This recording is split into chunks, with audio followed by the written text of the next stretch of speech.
യേശു ക്രിസ്തു ഒരു വിഭാഗത്തിന്റെ ദൈവമല്ല, അവിടുന്ന് മുഴു ലോകത്തിന്റെയും ദൈവമാണ്.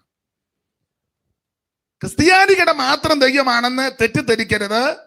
ക്രിസ്ത്യാനികളുടെ ദൈവമല്ല യേശു. ഹൈന്ദവരുടെ മാത്രമല്ല, മുസ്ലിം സഹോദരന്മാരുടെ അല്ല, അങ്ങനെ ധരിക്കരുത്. ലോകത്തിലുള്ള സകല മനുഷ്യരുടെയും ആമൻ ദൈവമാണ് യേശു ക്രിസ്തു. യേശു ക്രിസ്തു ഈ ഭൂമിയിലേക്ക് അവതരിച്ചത് ഒരു വിഭാഗത്തെ മാത്രം ഉദ്ധരിക്കാനല്ല, മുഴു ലോകത്തെയും രക്ഷിക്കാനാണ്. ഈ ലോകത്തിലുള്ള സകല മനുഷ്യരും ഒരാളിൽ നിന്ന് ഉത്ഭവിച്ചെന്ന പുസ്തകം നമ്മളെ പഠിപ്പിക്കുന്നത്. അങ്ങനെയല്ലയോ സന്നിച്ച? അതെ. ഭൂതലത്തിലെങ്ങും കുടിയിരിക്കുവാൻ അവൻ ഒരുത്തനിൽ നിന്ന് മനുഷ്യജാതിയെ മുഴുവനുള്ളവാക്കി. നമ്മളെല്ലാം ഒരപ്പന്റെ മക്കളാ. അംഗീകരിക്കുകയല്ലെന്ന് എനിക്കറിയാം. നോട്ടോ ഇരുമ്പം കാണുമ്പോൾ അറിയാം. അയ്യോ, ഞങ്ങൾ അങ്ങനൊന്നും അല്ല, ഞങ്ങൾ ഏത് കുടുംബമാണെന്ന്. കുടുംബത്തിന്റെ വിജയമായിട്ട് ഒന്നും പറയാതിരിക്കുന്നതാ നല്ലത്. വല്ലതും പറയാനുണ്ട്, കാൽവരി ക്രൂശിൽ പ്രശംസിച്ചോണം. സ്തോത്രം. യേശുവിന്റെ ക്രൂശിൽ പ്രശംസിച്ചോണം ഒരു ദൈവ പൈതൽ. ഭൂതലത്തിലെങ്ങും കുടിയിരിക്കുവാൻ അവൻ ഒരുത്തനിൽ നിന്ന് മനുഷ്യവർഗത്തെ, മനുഷ്യജാതിയെ ഉളവാക്കി. പിന്നെ മനുഷ്യന്റെ പാപവും ഈ ക്രമക്കേടും വഴിവിട്ടുള്ള ജീവിതവും ഭക്ഷണക്രമവും ഭൂപ്രകൃതിയുടെ ഈ രീതികളും പിന്നെ എന്ന് പറഞ്ഞ കാലാവസ്ഥയുടെ വ്യതിയാനവും ഭക്ഷണക്രമവും തൊഴിലും സംസാര രീതിയും ഉൽപ്പത്തി 11 നമുക്കറിയാം. ഭാഷ കലങ്ങി ഈ കലക്കമൊക്കെ വെച്ച പല ജാതികളായിട്ടത് ഇതെല്ലാം നമ്മൾ ഒപ്പിച്ചതാ. ദൈവം അറിഞ്ഞ കേസേ അല്ല. ദൈവം ഒറ്റ ഒരുത്തനെ ആദ്യം സൃഷ്ടിച്ചത്. അത് മണ്ണുകൊണ്ട് കുരങ്ങൻ കുഞ്ഞായി വന്നതും അല്ല, മണ്ണുകൊണ്ട് ദൈവം സൃഷ്ടിച്ചതാണ്. അപ്പോൾ ആ ഒരുത്തനിൽ നിന്നാണ് സകല മനുഷ്യജാതിയും ഇന്ന് ഭൂമിയിൽ പാർക്കുന്നത്. പിന്നെ ഏറ്റക്കുറച്ചിലൊക്കെ മനുഷ്യർക്കുണ്ടാകും. അതുകൊണ്ട് പൗലോസിന്റെ ഭാഷ പദം ഞാൻ കടമെടുക്കുക, ഞെളിയാതെ ദൈവത്തെ ഭയപ്പെട്ടോണം. ഒറ്റ ഒരുത്തനിന്ന മുഴുവനെണ്ണോ ദൈവത്തിന്റെ മഹത്വം. അതുകൊണ്ട് യേശു ക്രിസ്തു ഒരു വിഭാഗത്തിന്റെ ദൈവമല്ല, അവിടുന്ന് മുഴു ലോകത്തിന്റെയും ദൈവമാണ്. ഏത് ജാതിയിലും കുലത്തിലും കുടുംബത്തിലും നിറത്തിലും നിലവാരത്തിൽപ്പെട്ടവർക്കും യേശു ക്രിസ്തുവിനെ രക്ഷകനായി സ്വീകരിക്കാം, യേശു ക്രിസ്തുവിനെ ആരാധിക്കാം, യേശു ക്രിസ്തുവിന്റെ അടുക്കൽ വരാം. ആരെയും കർത്താവ് തള്ളിക്കളയല്ല. കുഞ്ഞുങ്ങൾക്ക് യേശുവിൻ്റെ അടുക്ക വരാം. യേശു പറഞ്ഞില്ല അവരെ തടയരുത്, അവരെ പിള്ളേർക്ക് വരാം. പെൺപിള്ളേർക്ക് യേശുവിൻ്റെ അടുക്ക വരാം. 18 കഴിഞ്ഞവർക്കും വരാം. ജോഡി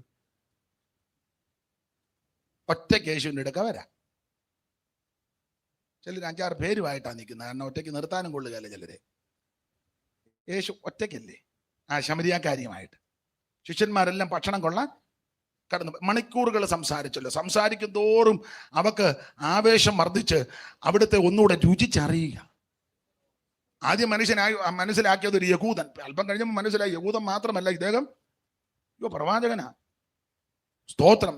അങ്ങനെ സംസാരത്തിന്റെ മൂർധന്യാവസ്ഥ വന്നപ്പോൾ ഓടിയപ്പോൾ അവർക്ക് മനസ്സിലായി മിശിഹായാണെന്ന്. അന്നേരം കൂടെ വെച്ച് ചോടി പട്ടണത്തിൽ ചെന്ന് കണ്ടവരോടെല്ലാം പറഞ്ഞു, ഞാൻ മിശിഹായെ കണ്ടെത്തി. അതാ യേശുവിന്റെ വിശേഷത. സ്തോത്രം. കൊച്ചുങ്ങൾക്ക് വരാം, കുഞ്ഞു പെൺപിള്ളേർക്ക് വരാം, 18 സഹോദരിക്ക് വരാം, 18 കഴിഞ്ഞ അമ്മമാർക്കും സഹോദരിമാർക്കും ഒക്കെ യൗവനക്കാർക്കും എല്ലാം യേശുവിനിടയ്ക്ക് വരാം. ഇങ്ങോട്ട് എടുക്കരുത്, അതിലെ പൊക്കണമെന്നൊന്നും യേശു പറയുകയില്ല. യേശു ക്രിസ്തുവിന്റെ ഐഹിക ശുശ്രൂഷ കാലത്തും എത്രയോ സഹോദരിമാര് കർത്താവിന്റെ കൂടെ കർത്താവിനെ ശുശ്രൂഷിച്ചു. മറിയ, മറ്റേ മറിയ, മറ്റെല്ലാക്കാര്യത്തിൽ മറിയ, സൂസന്ന, യോഹന്ന, ശലോമി എന്ന് വേണ്ട സഹോദരിമാരെല്ലാം മാന്യമായിട്ട് ശുശ്രൂഷിച്ചു. കർത്താവ് അവരോടെല്ലാം മാന്യമായിട്ട് ഇടപെടുകയും ചെയ്തു. സഹോദരന്മാർക്ക് യേശുവിൻ്റെ അടുക്ക വരാം. യേശു ക്രിസ്തു ഇരിക്കുന്നിടത്തോട്ട് തന്നെ ചെല്ലണമെന്നില്ല. നമ്മുടെ വീട്ടിൽ വരുന്നവനായ യേശു. അവൻ ശിമോന്റെ വീട്ടിൽ വന്നപ്പോൾ അങ്ങനെ വീട്ടിൽ യേശു, നീ ഇരിക്കുന്ന ഇടത്ത് യേശു വരും. യേശുവിനെ എടുത്തോണ്ടാരും പോകണ്ട, യേശു നടന്നു വന്നോളൂ. അവിടുന്ന് ജീവനുള്ള ദൈവമാണ്. ഇന്ന് രാത്രിയിലും അവിടുന്ന് നമ്മുടെ നടുവിൽ വന്നിട്ടുണ്ട്. മാറത്ത് പൊൻകച്ച കെട്ടവനായി, ചുട്ടുപടിപ്പച്ച വെള്ളോട്ടിന് സദൃശമുള്ള പാദമുള്ളവനായി, 7 നക്ഷത്രം വലങ്കി പിടിച്ച് നിലവിളക്കട നടുവിൽ നിലയങ്കി ധരിച്ച് നടകൊള്ളുന്ന നസറായൻ ഇന്ന് രാത്രിയിലും നമ്മുടെ നടുവിൽ വന്നിട്ടുണ്ട്. അനുഭവിക്കുന്നവരെയും അത് വിശ്വസിക്കുന്നവരെ ഓർത്ത് ദൈവത്തിന് മഹത്വം കരയേറ്റുക. Price the lord. അപ്പൊ യേശു ക്രിസ്തു ഒരു വിഭാഗത്തിന്റെ ദൈവമല്ല, മുഴു ലോകത്തിന്റെ ദൈവമാണ്. പിന്നെ ആൾക്കാരിങ്ങനെ പകുത്തൊക്കെ വെച്ചിരിക്കുക, ഇത് ഞങ്ങളുടെ യേശു, ഇത് കത്തോലിക്കരുടെ യേശു, അത് യാക്കോബക്കാരുടെ യേശു, ഇത് മാർത്തോമക്കാരുടെ യേശു, ഇത് പെന്തിക്കോസുകാരുടെ യേശു, ഇത് ബ്രദറുകാരുടെ സെപ്പറേറ്റ് യേശു, ഇത് TPM-കാരുടെ സ്പെഷ്യൽ യേശു. അങ്ങനൊന്നുമില്ല. നിങ്ങൾ എന്നെ ഇങ്ങനെ തുറച്ചു നോക്കുന്നേ. യേശു ക്രിസ്തു ഒരുവനേ ഉള്ളൂ, അത് മുഴു ലോകത്തിൻ്റെ ദൈവമാണ്. അതുകൊണ്ടാണല്ലോ എനിക്കും ഈ മാർഗത്ത് വരുവാൻ ഇടയായി തീർന്നത്. ദൈവത്തിന്റെ മഹത്വം. അതുകൊണ്ട് ഇന്ന് രാത്രി അറച്ചും മടിച്ചും അകന്നു നിൽക്കാതെ യേശുവിൻ്റെ അടുക്ക വാ. നിന്റെ സകല പ്രശ്നങ്ങൾക്കും അവിടുന്ന് പരിഹാരം തരും. Price the lord. അപ്പൊ യേശുക്രിസ്തുവിന്റെ പ്രത്യക്ഷത, ഭാഗ്യകരമായ പ്രത്യാശ. യേശുക്രിസ്തു ഈ ഭൂമിയിൽ അവതരിച്ചു. അതെന്തിനാ അവതരിച്ചത്? സകല മനുഷ്യന്റെയും പാപത്തിന് പരിഹാരം വരുത്തുവാൻ. ആ ഭാഗത്തേക്ക് വരുന്നതിന് മുമ്പ് ഒന്ന് രണ്ട് കാര്യങ്ങൾ ഈ ലേഖനത്തോട് ബന്ധപ്പെട്ട് നമുക്ക് ഒന്ന് ചിന്തിക്കാം. അപ്പൊ ഈ ക്രേത്തയിൽ പൗലോസ് തീത്തോസിനെ ആക്കി വെച്ച് പോയി. അതെന്തിനാന്ന് ചോദിച്ചാൽ 1-ാം അധ്യായം പഠിക്കുമ്പോൾ ഈ ചിലരുടെ വായെ അടയ്ക്കണം. അതിനാ ശുശ്രൂഷനെ അവിടെ ആക്കി വെച്ച് പോയത്. ചിലരുടെ വായെ അടയ്ക്കണം. 11-ാം വാക്യം വായിച്ച 1:11. വിശേഷാൽ വൃഥാവാചന്മാരും മനോവഞ്ചകന്മാരുമായി വഴങ്ങാത്തവരെ പറ്റുമുണ്ടല്ലോ. 1:11. വിശേഷാൽ പരിച്ഛേദനക്കാർ തന്നെ അവരുടെ വായ അടയ്ക്കേണ്ടതാകുന്നു. അവരുടെ വായ അടയ്ക്കേണ്ടതാകുന്നു. 11-ാം വാക്യം. അവരുടെ വായ് ദുരാദായം വിചാരിച്ച് അവരുടെ വായ് അടയ്ക്കേണ്ടതാകുന്നു. അപ്പൊ ഈ തീത്തോസിനെ ക്രേത്തയിലാക്കി വെച്ച് പോകുന്നത് ചിലരുടെ വായെ അടയ്ക്കണം. ആരുടെ വായ അടയ്ക്കണം? 10-ാം വാക്യം. വൃഥാവാചാരന്മാരും മനോവഞ്ചകന്മാരുമായി വഴങ്ങാത്തവരായ പലരുമുണ്ടല്ലോ. വഴങ്ങാത്ത കുറെ കക്ഷികളുണ്ട്. അതെല്ലായിടത്തും ഉണ്ട് വഴങ്ങാത്തവര്. നമ്മുടെ വീട്ടിലുണ്ട് വഴങ്ങാത്തവർ. എന്ത് ചെയ്താ പെമ്പള വഴങ്ങുകയല്ല, എന്ത് ചെയ്താ മാപ്പിളയും വഴങ്ങുകയല്ല. കൊച്ചുങ്ങളൊട്ടും വഴങ്ങുന്നില്ല. പ്രായമുള്ളതല്ല, 85 അത് ലേശം വഴങ്ങുകയല്ല, പിടിവാശിയായിട്ടിരിക്കുക. നിങ്ങൾക്ക് മനസ്സിലാകുന്നുണ്ടോ? അദ്ദേഹം ഇവിടെ പൊതുവിൽ പ്രസ്താവിച്ചില്ല. കഴിഞ്ഞ ദിവസങ്ങളെല്ലാം പ്രഗത്ഭരായ കർത്തദാസന്മാർ നല്ല രീതിയിൽ സുവിശേഷം ഇവിടെ വിതറി. അതോർത്ത് ദൈവത്തിന്റെ മഹത്വം. ദൈവം അവർക്കെല്ലാം ദീർഘായുസ് കൊടുത്ത് ബലപ്പെടുത്തട്ടെ. ഇന്ന് സുവിശേഷമുണ്ട്, പിന്നെ അറിയാമല്ലോ ചില ക്രമീകരണമൊക്കെ വരുത്തണം. അപ്പം ആ പരുവത്തിനായിരിക്കും ഇന്ന്. സ്തോത്രം. യോഗം കൂടി ആരും നരകത്തിൽ പോകരുത്. അധികം യോഗം കൂടാനൊത്തില്ലെങ്കിൽ ഒറ്റ യോഗമേ കൂടിയുള്ളൂ അങ്ങ് ചെല്ലണം. കണ്ടമാനം യോഗം കൂടി ഏറെ അങ്ങോട്ട് പോകുന്നല്ലേ നല്ലത്. 1-2 യോഗമേ കൂടാനൊത്തുള്ളെങ്കിലും അങ്ങ് കാണുന്നതാ വിഷയം. അപ്പൊ ഈ ക്രേത്തയിൽ നിന്നെ ആക്കിയേച്ച് പോകുന്നതിന് ചില ക്രമീകരണങ്ങൾ വരുത്തണം. ഒന്ന്, ചിലരുടെ വായെ അടയ്ക്കേണ്ടതാവും. ചുമ്മാ വിടുവാ പറയുക. വൃഥാവാചാലന്മാർ, ഒരു പ്രയോജനമില്ല. ചുമ്മാ ഞാനൊരു ഭാഷ പറയും, അത് ഭാഷ അത്ര നല്ലതല്ലെന്ന് എനിക്കും അറിയാം, നിങ്ങൾക്കും അറിയാം. പിന്നെ എന്നെപ്പറ്റി നല്ല ധാരണയുണ്ടല്ലോ, അയാൾക്ക് വിവരം ബോധവും ഇല്ലെന്ന്. അപ്പൊ അതുകൊണ്ട് പിന്നെ കുഴപ്പമില്ല. ചുമ്മാ ഈ ചപ്പളാത്തി അടിച്ചു കിടക്കുന്നവരുണ്ട്.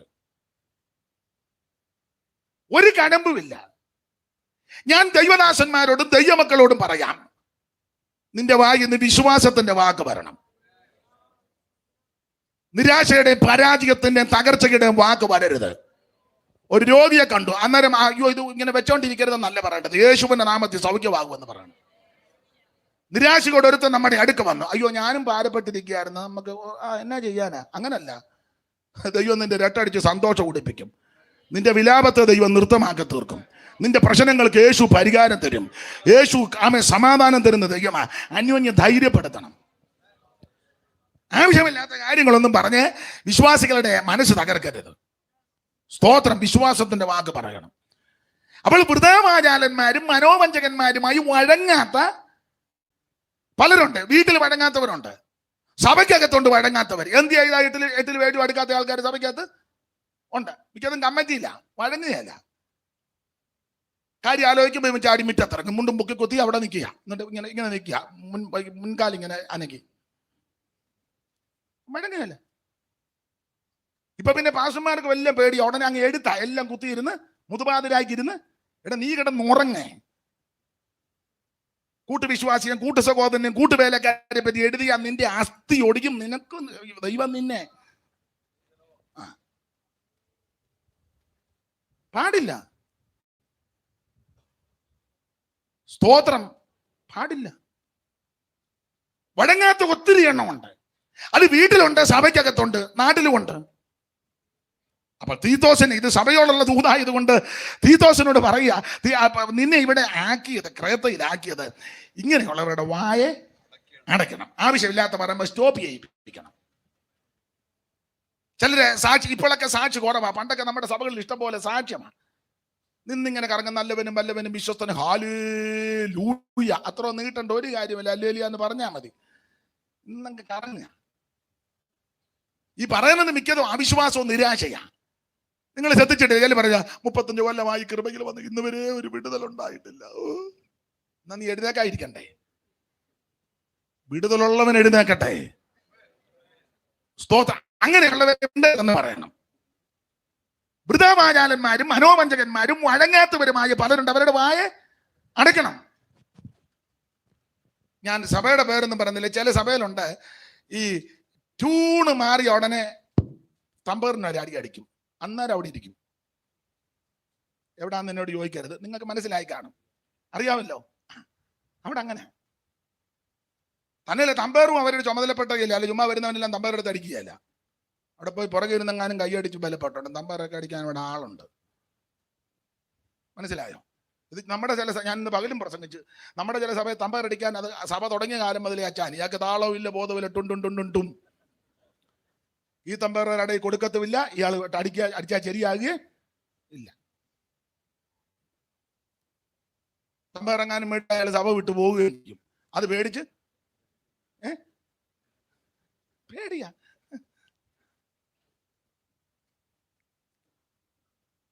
അപ്പോ ശ്രദ്ധിക്കേണ്ട കാര്യം എന്തോ അമ്മയെ പറഞ്ഞേ, അമ്മയുടെ ആണ്ട് പറഞ്ഞല്ലോ, സഹോദരി പുറകിരുന്ന് നമ്മുടെ ഇവിടെ തമ്പേറടിക്കുന്ന അച്ഛൻ്റെ കാര്യമാണോ? അതൊന്നും അല്ല ഞാൻ പറഞ്ഞേ. ഞാൻ പൊതുവിലങ്ങ് പറയുക, നിങ്ങളത് ഏറ്റെടുക്കണ്ട. അതൊക്കെ ആവശ്യമുള്ളവർ ഇവിടെ കാണാം, അവരെ ഏറ്റെടുത്തോളും. അപ്പോൾ വൃഥാവാചാലന്മാരും മനോവഞ്ചകന്മാരും വഴങ്ങാത്തവരുമായി ചിലരുണ്ട്. അവരുടെ വായെ അടയ്ക്കണം. അതാണ് 1-ാം അധ്യായത്തിൽ. ഞാൻ വിസ്തരിക്കുന്നില്ല. 2-ാം അധ്യായത്തിൽ പൗലോസ് കൊടുത്തിരിക്കുന്ന ഒരു പ്രയോഗം, സകലത്തിലും നമ്മെ തന്നെ മാതൃകയാക്കണം. 2-ാം അധ്യായത്തിന്റെ 7-8 വായിച്ചേ. വിരോധി നമ്മെ കൊണ്ട് ഒരു തിന്മയും പറവാൻ വകയില്ല. വിരോധി നമ്മെ കൊണ്ടൊരു തിന്മയും പറവാൻ വകയില്ലാതെ ലജ്ജിക്കേണ്ടതിന് സകലത്തിലും നിന്നെ തന്നെ സൽപ്രവർത്തിക്ക് മാതൃകയാക്കി കാണിക്കാം. സകലത്തിലും നിന്നെ തന്നെ സൽപ്രവർത്തിക്ക് മാതൃകയാക്കണം. അപ്പൊ 2-ാം അധ്യായത്തിലെ പ്രധാനപ്പെട്ട വിഷയത്തിൽ ഒന്ന്, സകല വിഷയത്തിലും നിന്നെ തന്നെ മാതൃകയാക്കണം. അത് ഈ ആരാധന മാത്രമല്ല, എല്ലാ മേഖലയിലും മാതൃകയുണ്ടായിരിക്കണം. ചർച്ചിൽ വരുന്ന 2-3 മണിക്കൂർ മാത്രമല്ല പെന്തിക്കോസ് മാതൃക, 24 മണിക്കൂർ മാതൃകയായിരിക്കണം. സംസാരത്തിലും ഇടപാടിലും കൊടുക്കവാങ്ങലിലും സഹകരണത്തിലും ചെയ്തികളിലും ജൈവനകളിലും എല്ലാം സകല വിഷയത്തിലും മാതൃകയായിരിക്കണം. ഞാൻ ആ ഭാഗത്തേക്ക് പിന്നെ വരുന്നത് കൊണ്ട് ഇപ്പൊ അവിടെ തൊടുന്നില്ല. സ്തോത്രം. അപ്പൊ 1-ാം അധ്യായത്തിൽ ചിലരെ വായ അടയ്ക്കണം. 2-ാം അധ്യായത്തിൽ സകലത്തിലും മാതൃകയോടെ ജീവിക്കണം. 3-ാം അധ്യായത്തിലെ പൗലോസ് പറയുക, തർക്കവും വാദവും എല്ലാം ഒഴിഞ്ഞു നിന്നേക്കണം. ആവശ്യമില്ലാത്ത തർക്കത്തിന് 3-ാം അധ്യായത്തിന്റെ 9-ാം വാക്യം വായിച്ചേ. മൗഢ്യതർക്കവും വംശാവലികളും കലഹവും ന്യായപ്രമാണത്തെ കുറിച്ചുള്ള വാദവും ഒഴിഞ്ഞു നിൽക്കാം. അതങ്ങ് ഒഴിഞ്ഞു നിൽക്കണം. ഇങ്ങനെയുള്ള ആ വിഷയങ്ങളിൽ ചെന്ന് ചാടരുത്. മൗഢ്യതർക്കവും ചുമ്മാ ആവശ്യമില്ലാത്ത വംശാവലി. ചിലരെല്ലാം ഈ വലിയ ഇഷ്ടമായി ഈ വംശാവലി പറഞ്ഞുകൊണ്ടിരിക്കുന്നത്. ഞങ്ങളുടെ അപ്പച്ചന്റെ അപ്പച്ചന്റെ അപ്പച്ചന്റെ അപ്പച്ചൻ. എന്തിനാ? നമുക്കെല്ലാവർക്കും കൂടി ഒരു പിതാവല്ലേ ഉള്ളൂ, സ്വർഗ്ഗസ്ഥൻ. ഒരേ ഒരു രക്ഷകനല്ലേ ഉള്ളൂ, യേശുക്രിസ്തു. ഒരേ ഒരു നായകനല്ലേ ഉള്ളൂ, യേശുക്രിസ്തു. ഒരേ ഒരു രക്ഷിതാവല്ലേ ഉള്ളൂ, യേശുക്രിസ്തു. അതല്ലേ ഏറ്റവും ശ്രേഷ്ഠം. അപ്പൊ ആവശ്യമില്ലാത്ത മൗഢ്യതർക്കവും വംശാവലികളും ഈ കെട്ടുകഥ ഇതെല്ലാം ഒഴിഞ്ഞു നിൽക്കണം. തർക്കം പാടില്ല. തർക്കം ദൈവസഭയ്ക്കില്ലെന്നാ പൗലോസ് എഴുതിയേക്കുന്നത്. ഒരുവൻ തർക്കിക്കാൻ ഭാവിച്ചാൽ അങ്ങനെയുള്ള മര്യാദ നമുക്കില്ല. ഒഴിഞ്ഞങ്ങ് മാറിയ ഇത് അങ്ങോട്ടും ഇങ്ങോട്ടും ഈ തർക്കമെന്നല്ല, ഇപ്പൊ അതിന് ഖണ്ഡനമെന്നൊക്കെ, അത് ചുമ്മാ ഈ വിഷയം ഒരു സബ്ജക്റ്റ് എടുത്ത് അത് പറയല്ല. ജയിക്കാതെ വരുമ്പോ പിന്നെ റൂട്ട് മാറ്റുക. നിന്റെ ചരിത്രം എനിക്കറിയാം. ഉണ്ടോ? ഉടനെ നേരെ ആ ചരിത്രം പറയാനാണോ തുടങ്ങിയത്? ആണോ? മഹോദരവത്തിന് മുമ്പ് യേശു വരുമോ, അത് കഴിഞ്ഞ് വരുമോ, അതിനിടയ്ക്ക് വരുമോ? ഇതായിരുന്നു വിഷയം. അവസാനം വന്ന് നിന്നത് നിന്റെ ചരിത്രം എനിക്കറിയാമെന്ന്. അപാകത കണ്ടോ? ഉടനെ അവൻ ഇങ്ങോട്ട് നിന്റെ ചരിത്രം എന്നെ കൊണ്ട് അധികം കുഴഞ്ഞു. നിങ്ങൾക്ക് മനസ്സിലാകുന്നുണ്ടോ? ഒഴിഞ്ഞു നിന്നേക്കണം. പണ്ടൊക്കെ ഖണ്ഡനം നടത്തും. അത് പ്രതിപക്ഷ ബഹുമാനത്തോടാ ഖണ്ഡനം. അതാ, മറ്റു കാര്യം ഒന്നും പറയത്തില്ല, ആ സബ്ജക്റ്റാ. ഇന്ന് ഞാൻ ചിലത് ശ്രദ്ധിക്കാറുണ്ട്, സബ്ജക്റ്റ് വിട്ടാ ഉപദേശത്തിൽ കയറി അവസാനം പിന്നെ ഉപദേശമല്ല പറഞ്ഞ് വേറെ വിഷയമാണ് പറയാന്. പിന്നെ വ്യക്തിഹത്യ നടത്തും. പാടില്ല. ഞാൻ ആ ഭാഗം അങ്ങ് വിടുക. നിങ്ങളുടെ നോട്ടോ ഇരിപ്പം കണ്ടിട്ട് ഇതൊന്നും ഇവിടെ പറഞ്ഞ എറിക്കുകയല്ലെന്നാ, എറിക്കുന്നിടത്തോട്ട് പോകാം. അപ്പൊ ശ്രദ്ധിക്കുക, ഇതെല്ലാം അങ്ങ് ഒഴിഞ്ഞിരിക്കണം. അപ്പൊ ഈ കാരണങ്ങൾക്ക് പൗലോസ് അവിടെ തീത്തോസിനെ ആക്കിയത്. ആട്ടെ, ഞാൻ ആ ഭാഗം വിവരിക്കുന്നില്ല. എടുത്ത വിഷയം 2-ാം അധ്യായത്തിന്റെ 11 മുതൽ 14 വരെ ആ ഭാഗത്ത് വായിക്കുന്നത്, സകല മനുഷ്യർക്കും രക്ഷാകരമായ ദൈവകൃപ ഉദിച്ചുവല്ലോ. നാം ഭാഗ്യകരമായ പ്രത്യാശയ്ക്കായിട്ടും മഹാദൈവവും നമ്മുടെ രക്ഷിതാവുമായ യേശുക്രിസ്തുവിന്റെ തേജസ്സിന്റെ പ്രത്യക്ഷതയ്ക്കായിട്ടും കാത്തുകൊണ്ട് ഭക്തികേടും പ്രപഞ്ചമോഹങ്ങളും വർജിച്ചിട്ട്. അപ്പൊ ശ്രദ്ധിക്കുക, ആ ഭാഗ്യകരമായ പ്രത്യാശ, നമ്മുടെ പ്രത്യാശ, ഈ നമ്മുടെ പ്രത്യാശ പോലെ പ്രത്യാശയുള്ള ഒരു ഇനം ഈ ലോകത്തിലില്ല. ആരോട് പറയാൻ? നമ്മുടെ പ്രത്യാശയെന്ന് ഞാൻ ഉദ്ദേശിച്ചത്, നമ്മളെന്ന് ഞാൻ ഉദ്ദേശിച്ചത് രക്ഷിക്കപ്പെട്ടു എന്ന് പറഞ്ഞാൽ യേശു ക്രിസ്തുവിനെ രക്ഷിതാവായി സ്വീകരിച്ചു, സ്നാനപ്പെട്ടു. എങ്ങനെ? വെള്ളത്തിൽ മുങ്ങി പിതാവിൻ്റെയും പുത്രന്റെയും പരിശുദ്ധാത്മാവിന്റെ നാമത്തിൽ സ്നാനപ്പെട്ടവർ. നമ്മുടെ ഞാൻ ഉദ്ദേശിച്ചത് ആത്മസ്നാനം പ്രാപിച്ചവർ. ആ പദം പറയുന്നത് വിവാദമായെന്നാലും മനസ്സിലാകാൻ അഭിഷേകം പ്രാപിച്ചവര്. അഭിഷേകം എന്നുള്ള പദം പറഞ്ഞാൽ കയറി കൊത്തും, അതെനിക്കറിയാം. എന്നാലും മനസ്സിലാകാനാ അഭിഷേകം പ്രാപിച്ചവര്. തിരുമേശ എടുക്കുന്നവർ, വേർപാട് പാലിച്ച ദൈവമക്കൾ പാലിക്കുന്നവർ, അങ്ങനെയുള്ളവരുടെ കാര്യമായി നാം എന്ന് ഞാൻ ഉദ്ദേശിച്ചത്. നമ്മെ പോലെ പ്രത്യാശ വേറെ ആർക്കുമില്ല. സ്തോത്രം. നമ്മുടെ പ്രത്യാശയ്ക്ക് തീത്തോസ് കൊടുത്തിരിക്കുന്ന ഒരു പ്രത്യേക പദമാണ് ഭാഗ്യകരമായ പ്രത്യാശ. 1-ാം അധ്യായത്തിൽ കൊടുത്തിരിക്കുന്നത് നിത്യജീവന്റെ പ്രത്യാശ എന്നാ. അങ്ങനല്ലയോ 1-ന്റെ 2-ാം വാക്യം വായിച്ചേ. നമ്മുടെ രക്ഷിതാവായ ദൈവത്തിന്റെ സകല കൽപ്പന പ്രകാരം തന്നെ ഫലമേൽപ്പിച്ച പ്രസംഗത്താൽ തക്ക സമയത്ത് തന്റെ വചനം വെളിപ്പെടുത്തിയ ഭോഷ്കില്ലാത്ത ദൈവം സകല കാലത്തിന് മുമ്പേ വാഗ്ദത്തം ചെയ്ത നിത്യജീവന്റെ പ്രത്യാശ ഹേതുവായി. അപ്പൊ നിത്യജീവന്റെ പ്രത്യാശ. അപ്പോൾ ഇവിടെ ഭാഗ്യകരമായ പ്രത്യാശ അല്ലെങ്കിൽ നിത്യജീവന്റെ പ്രത്യാശ. എന്തുവാ ഈ ഭാഗ്യകരമായ പ്രത്യാശ? ഞാൻ പ്രാരംഭത്തിൽ സൂചിപ്പിച്ചല്ലോ, ആ ഭാഗ്യകരമായ പ്രത്യാശ മറ്റൊന്നുമല്ല, യേശു ക്രിസ്തുവിന്റെ പ്രത്യക്ഷതയാണ്. ആ 12-ാമത്തെ വാക്യത്തിന്റെ ലാസ്റ്റ് ഭാഗത്തിൽ എഴുതിയിട്ടുണ്ട്. വായിച്ചേ 12-ാം വാക്യത്തിന്റെ ഒടുവിലത്തെ ഭാഗം.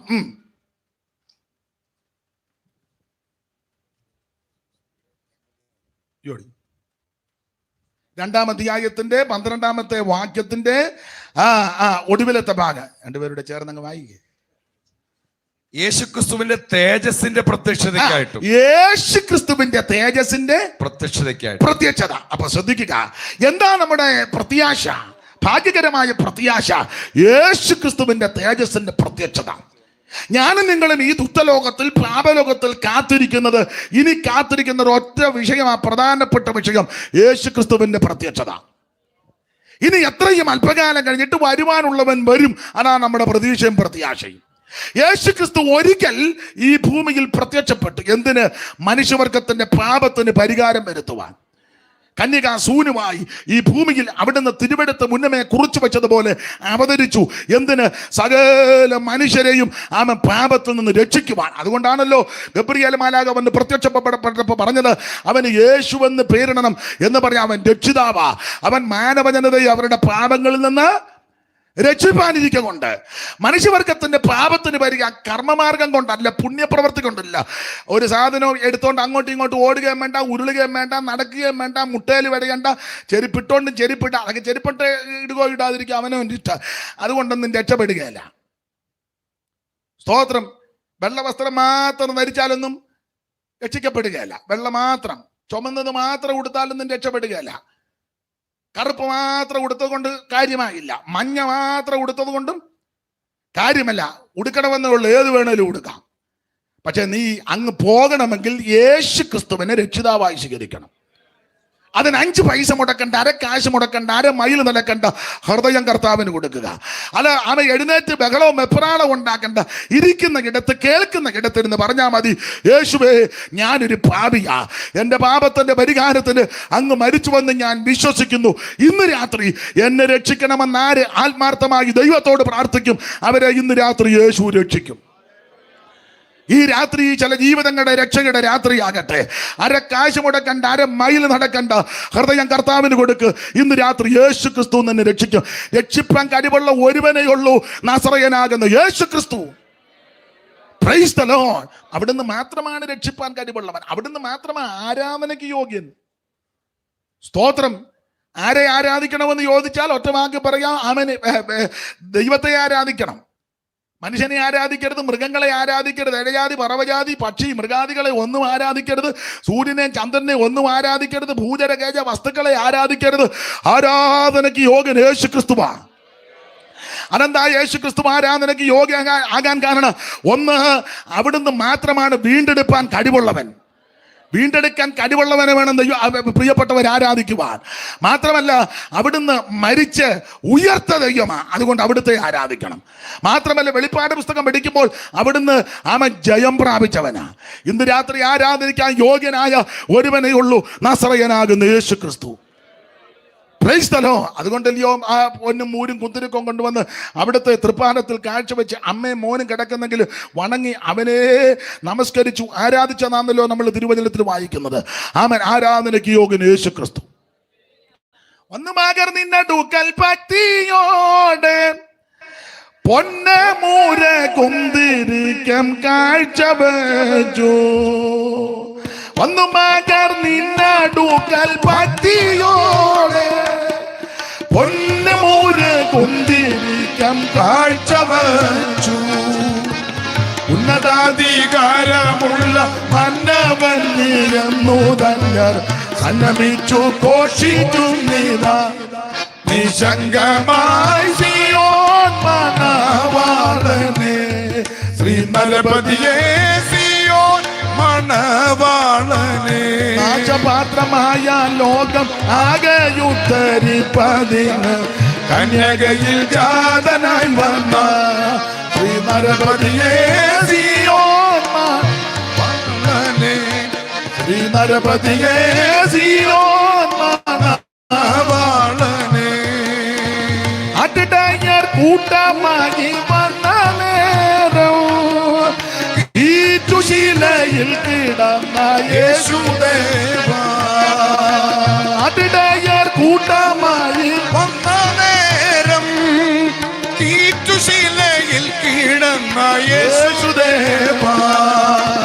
പട്ടിനുള്ള മൂലവസ്തു സൃഷ്ടി ചെയ്ത ദൈവമേ, ക്ലിഷ്ടമാക്കിടപ്പ് കണ്ടു ഞാൻ നമിക്കുന്നേ സിയോൻ മണവാളനെ, ശ്രീ നരപതിയെ സിയോൻ മണവാളനെ. നാശപാത്രമായ ലോകം ആകെയുദ്ധരിപ്പതിനായി കന്യകയിൽ ജാതനായി വന്ന ശ്രീ നരപതിയെ സിയോൻ മണവാളനെ, ശ്രീ നരപതിയെ സിയോൻ മണവാളനെ. അപ്പൊ യേശു ക്രിസ്തു ഒരിക്കൽ പ്രത്യക്ഷപ്പെട്ടു. ആ പ്രത്യക്ഷത ആമേൻ കന്യാസൂനുമായി ഈ ഭൂമിയിൽ അവതരിച്ചു. എന്തിന്? മനുഷ്യവർഗത്തിന്റെ പാപത്തിന് പരിഹാരം വരുത്തുവാൻ. എബ്രായ ലേഖനം 10-ാം അധ്യായത്തിന്റെ 26-ാമത്തെ വാക്യത്തിൽ ചെറിയ സൂചന പൗലോസ് അവിടെ തരുന്നുണ്ട്. എബ്രായ ലേഖനം അറിവുള്ള വാക്യമെങ്കിലും വായിച്ചോ. 10-ന്റെ 26. സത്യത്തിന്റെ പരിജ്ഞാനം ലഭിച്ച ശേഷം നാം മനഃപൂർവ്വം പാപം ചെയ്താൽ പാപങ്ങൾക്ക് വേണ്ടി ഇനി ഒരു യാഗവും ശേഷിക്കാതെ ന്യായവിധിക്കായി ഭയങ്കരമായ ഒരു പ്രതീക്ഷയും എതിരാളികളെ ദഹിപ്പാനുള്ള ക്രോധാഗ്നിയുമേ ഉള്ളൂ. മോശയുടെ ന്യായപ്രമാണം അനുസരിക്കാതെ വന്ന 9-ാം അധ്യായത്തിന്റെ 26 ഒന്ന് വായിച്ചേ. അങ്ങനെയായാൽ ലോകസ്ഥാപനം മുതൽക്ക് അവൻ പലപ്പോഴും കഷ്ടം അനുഭവിക്കേണ്ടിയിരുന്നു. എന്നാൽ അവൻ ലോകാവസാനത്തിൽ സ്വന്തം യാഗം കൊണ്ട് പാപപരിഹാരം വരുത്തുവാൻ ഒരിക്കൽ പ്രത്യക്ഷനായി. അപ്പോൾ ആദ്യത്തെ പ്രത്യക്ഷത അവൻ മുഴു ലോകത്തിന്റെയും പാപത്തിന് പരിഹാരം വരുത്തുവാൻ അത് വരുത്തി. അവിടുന്ന് തിരുവെടുത്ത് കൊരിന്ത്യലേഖനം 1-ാം ലേഖനം 15-ാം അധ്യായത്തിന്റെ 2, 3, 4 വാക്യത്തിന്റെ വെളിച്ചത്തിൽ അവൻ ഇങ്ങനെ വ്യാഖ്യാനിക്കുന്നതാണ് കുറച്ചുകൂടെ നല്ലത്. നമ്മുടെ കർത്താവാകുന്ന യേശു ക്രിസ്തു തിരുവെടുത്ത് പറഞ്ഞതുപോലെ ജനിച്ച്, തിരുവെടുത്ത് പറഞ്ഞതുപോലെ ജീവിച്ച്, തിരുവെടുത്ത് പറഞ്ഞതുപോലെ അവൻ മരിച്ച്, തിരുവെടുത്ത് പറഞ്ഞതുപോലെ അടക്കി, തിരുവെടുത്ത് പറഞ്ഞതുപോലെ ഉയർത്തു. ഇത് അമ്മുമ്മ കഥയും കെട്ടുകഥയും ഊകാപോകതോ ഉമ്മാക്ക കഥയൊന്നുമല്ല, ഇത് നടന്ന കാര്യമാണ്. Price the Lord. തിരുവെടുത്ത് പറഞ്ഞതുപോലെ അവിടെ നീ ഭൂമിയിൽ ജനിച്ചത്. ജനിക്കുന്നതിന് എത്രയോ കൊല്ലം മുമ്പ് പറഞ്ഞു എനിക്ക് വന്ന് കൃത്യം സ്ഥലം പറഞ്ഞ് കൃത്യം സ്ഥലത്താ നമ്മൾ എനിക്ക് വന്ന് പറഞ്ഞെടുത്തൊന്നും സ്തോത്രം. ആശുപത്രി എനിക്ക് വന്ന ഓർത്തത്, പക്ഷെ വേറെ ആശുപത്രിയിലാ പോയി ജനിച്ചത്. അത് ജനിക്കേണ്ട സമയത്തുമല്ല. ചെല്ലുപടത്തിലെ കുഞ്ഞ് പിന്നെ 7-ാം മാസം ഞാൻ നിങ്ങളുമെല്ലാം കണക്ക് തെറ്റിയായി ജനിച്ചത്. കൃകൃത്യത്തിന് ഒരുവനേ ഉള്ളൂ, യേശു ക്രിസ്തു മാത്രം. നമ്മളെല്ലാം കണക്ക് തെറ്റി ജനിച്ചത് കൊണ്ട് നമ്മുടെ ഇരിപ്പും നോട്ടം കാണും പറയും അതെല്ലാം പിശകി ജനിച്ചതാണ്. പിന്നെ ആ മുഖവും ഇരിപ്പും പരുവക്കേടും കാണും. നിങ്ങൾ അങ്ങോട്ടും ഇങ്ങോട്ടും നോക്കി എല്ലാം കണക്ക് തെറ്റി ജനിച്ചതാണ്. ആദ്യം എന്നെ നോക്കേ. കൃകൃത്യത്തിന് വല്ലതും ജനിക്കായിരുന്നു ഇങ്ങനെ നിൽക്കുവോ? സ്തോത്രം. ഞാൻ നിങ്ങളുമെല്ലാം കണക്ക് തെറ്റി പറന്നവരാ. എന്ന കൃകൃത്യത്തിന് പറന്ന ഒരുവനേ ഉള്ളൂ, ക്രിസ്തു. സ്തോത്ര. കന്യകാസുതനായി തരയിൽ വന്നുദിച്ച ധന്യനിമ്മാനുവൽ ഇവൻ താനേ. കന്യകാസുതനായി തരയിൽ വന്നുദിച്ച ധന്യനിമ്മാനുവൽ ഇവൻ താനേ. ഇവനെ ഇവനെ ഇവനെ ഇവനെ ക്രിസ്തേശുരേ രക്ഷകൻ ഇവൻ താനേ. ഇവനെ ഇവനെ ഇവനെ ഇവനെ ക്രിസ്തേശുരേ രക്ഷകൻ ഇവൻ താനേ. ആദിയിൽ പറുദീസിൽ നാഥൻ വാക്കു ചൊന്ന നാരികിൻ സന്തതി ഇവൻ താനേ. ആദിയിൽ പറുദീസിൽ നാഥൻ വാക്കു ചൊന്ന നാരികിൻ സന്തതി ഇവൻ താനേ. ഇവനെ ഇവനെ ഇവനെ ഇവനെ ക്രിസ്തേശുരേ രക്ഷകൻ ഇവൻ താനേ. ഇവനെ ഇവനെ ഇവനെ ഇവനെ ക്രിസ്തേശുരേ രക്ഷകൻ ഇവൻ താനേ. ഇത് തിരുവെടുത്ത് പറഞ്ഞതുപോലെ ആ ക്രിസ്തു ജനിച്ചത് ഇന്ന സ്ഥലത്ത് ജനിക്കു പറഞ്ഞു. സൂക്ഷ അവിടെ ജനിച്ചു. കന്നിപ്രസംഗം ഇന്ന സ്ഥലത്താണ് പറഞ്ഞു. സൂക്ഷ അവിടെ കന്നിപ്രസംഗം. ഇരുട്ടിൽ നിന്ന് ജനം വലിയൊരു വെളിച്ചം കണ്ടു. യെശയ്യാ 9. സൂക്ഷം കന്നിപ്രസംഗം അവിടെ. അല്ല ഏറ്റേച്ച് വേറെ സ്ഥലത്ത് പോയി പ്രസംഗിക്കല്ലായിരുന്നു. സൂക്ഷം അങ്ങനെ സംഭവിക്കാനായിരുന്നു. സ്തോത്രം. എന്ന കർത്താവ് അങ്ങനല്ല. അവിടെ ആദ്യത്തെ കന്നിപ്രസംഗം ഇന്ന സ്ഥലത്താണ്. സൂക്ഷം അവിടെ വന്ന് പ്രസംഗിച്ചു. ആദ്യത്തെ അത്ഭുതം ഇന്നടത്ത് നടത്തുമെന്ന് മുന്നേ അറിയിച്ചതാ. സൂക്ഷം കാനാവിൽ. അത് ഉൽപ്പത്തി 49:20 പ്രവചനം നിറവേറിയത് ആശേറിനോടുള്ള ബന്ധത്തിൽ. സൂക്ഷം അവിടെ തന്നെ, ആ ഭാഗത്തേക്കൊന്നും പോകുന്നില്ല. എല്ലാം തിരുവെടുത്ത് പറഞ്ഞതുപോലെ. ദൂതൻ വന്ന് പറഞ്ഞു ഒരു കാര്യം, യോസേപ്പേ കൊച്ചിനെ എടുത്തോണ്ട് ഓടിക്കോളാൻ പറഞ്ഞു. എങ്ങോട്ട്? സ്തോത്രം. ഓടിക്കോ, ഇവിടെ നിൽക്കരുതെന്ന് പറഞ്ഞു. ഹരോദാവ് കൊച്ചുങ്ങളെ കൊല്ലാൻ. സ്തോത്രം. മിസ്രയീമിൽ ഞാൻ എൻ്റെ മകനെ വിളിച്ചു വരുത്തി. അത് കൃത്യം അതുപോലെ നിറവേറി. അത് കഴിഞ്ഞപ്പോ പിന്നെയും പ്രശ്നം. അന്നേരം നസറേത്തിൽ പോയി താമസിച്ചു. അവൻ നസറായനെന്ന് അറിയപ്പെടാൻ. എല്ലാം തിരുവെടുത്ത് പറഞ്ഞതുപോലെ. അറിയാവില്ല, നിങ്ങളോട് ആ ഭാഗം ഒന്നും പറയണ്ട. എല്ലാം തിരുവെടുത്ത്, ഊഹാഭോഗം കെട്ടുകഥയൊന്നുമല്ല.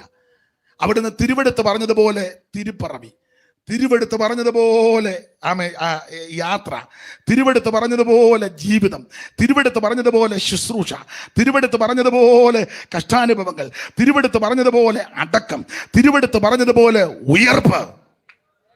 ഇന്നും തിരുവെടുത്ത് പറഞ്ഞതുപോലെ നമുക്ക് വേണ്ടി മധ്യസ്ഥത അണയ്ക്കുന്നു. അങ്ങനെങ്കിൽ തിരുവെടുത്ത് പറയുന്നത് പോലെ അവിടുന്ന് തിരിച്ചു വരും. Price the Lord. അതാണ് നമ്മുടെ പ്രത്യാശ. ആ പ്രത്യാശയ്ക്ക് പൗലോസ് ഇവിടെ കൊടുത്തിരിക്കുന്നത് ഭാഗ്യകരമായ പ്രത്യാശ. ഈ പ്രത്യാശ ഇതര വ്യക്തികൾക്കില്ല, ഇത് വേർപെട്ട ദൈവമക്കൾക്കാ. Praise the lord. യേശു ക്രിസ്തുവിന്റെ പ്രത്യക്ഷത, ആ പ്രത്യക്ഷത രണ്ടാം വരവിന്റെ 1-ാം ഭാഗമാണ് നമ്മുടെ പ്രതീക്ഷ. രണ്ടാമത്തെ വരവിന്റെ അതിന് മേഘപ്രത്യക്ഷത എന്നുള്ള പ്രയോഗമൊക്കെ സാധാരണ കൊടുക്കുന്നത്. നിങ്ങൾക്ക് ആ ഭാഗം അറിയാം.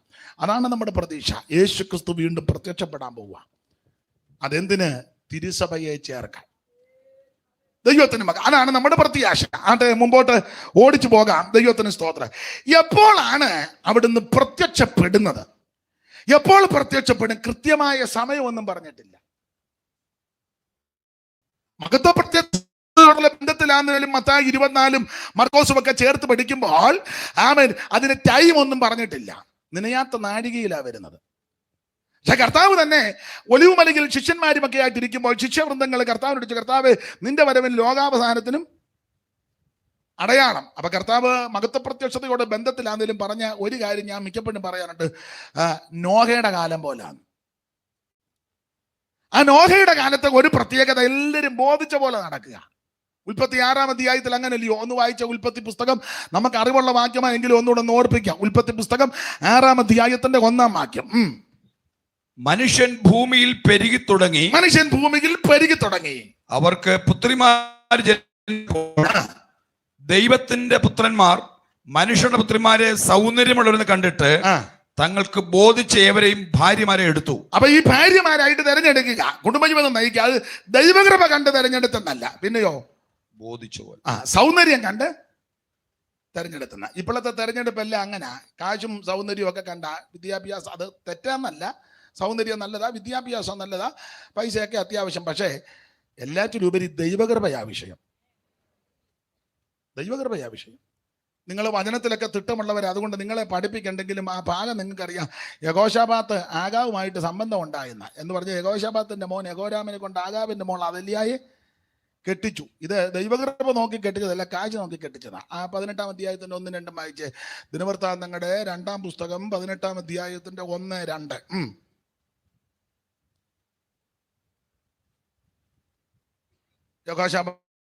യഹോശാഫാത്തിന് ധനവും മാനവും വളരെ ഉണ്ടായിരുന്നു. അവൻ ആഹാബിനോട് സംബന്ധം കൂടിയെന്ന എന്ന് പറഞ്ഞാൽ, ഇത് വചനം ധ്യാനിക്കുന്നവർക്ക് ഈ ഭാഗം കുറച്ചുകൂടെ പുതുതായിട്ട് ചിലപ്പോൾ മനസ്സിലാവില്ലെന്ന് വരും.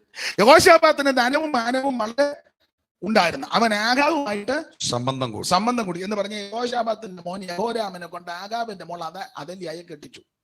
ഇത് ദൈവകൃപ നോക്കി വിവാഹം ബന്ധത്തിൽ ഏർപ്പെട്ടതല്ല. കാശാ വിഷയം, കാശും പൊസിഷനും. കാരണം രണ്ടും റോയൽ ഫാമിലി.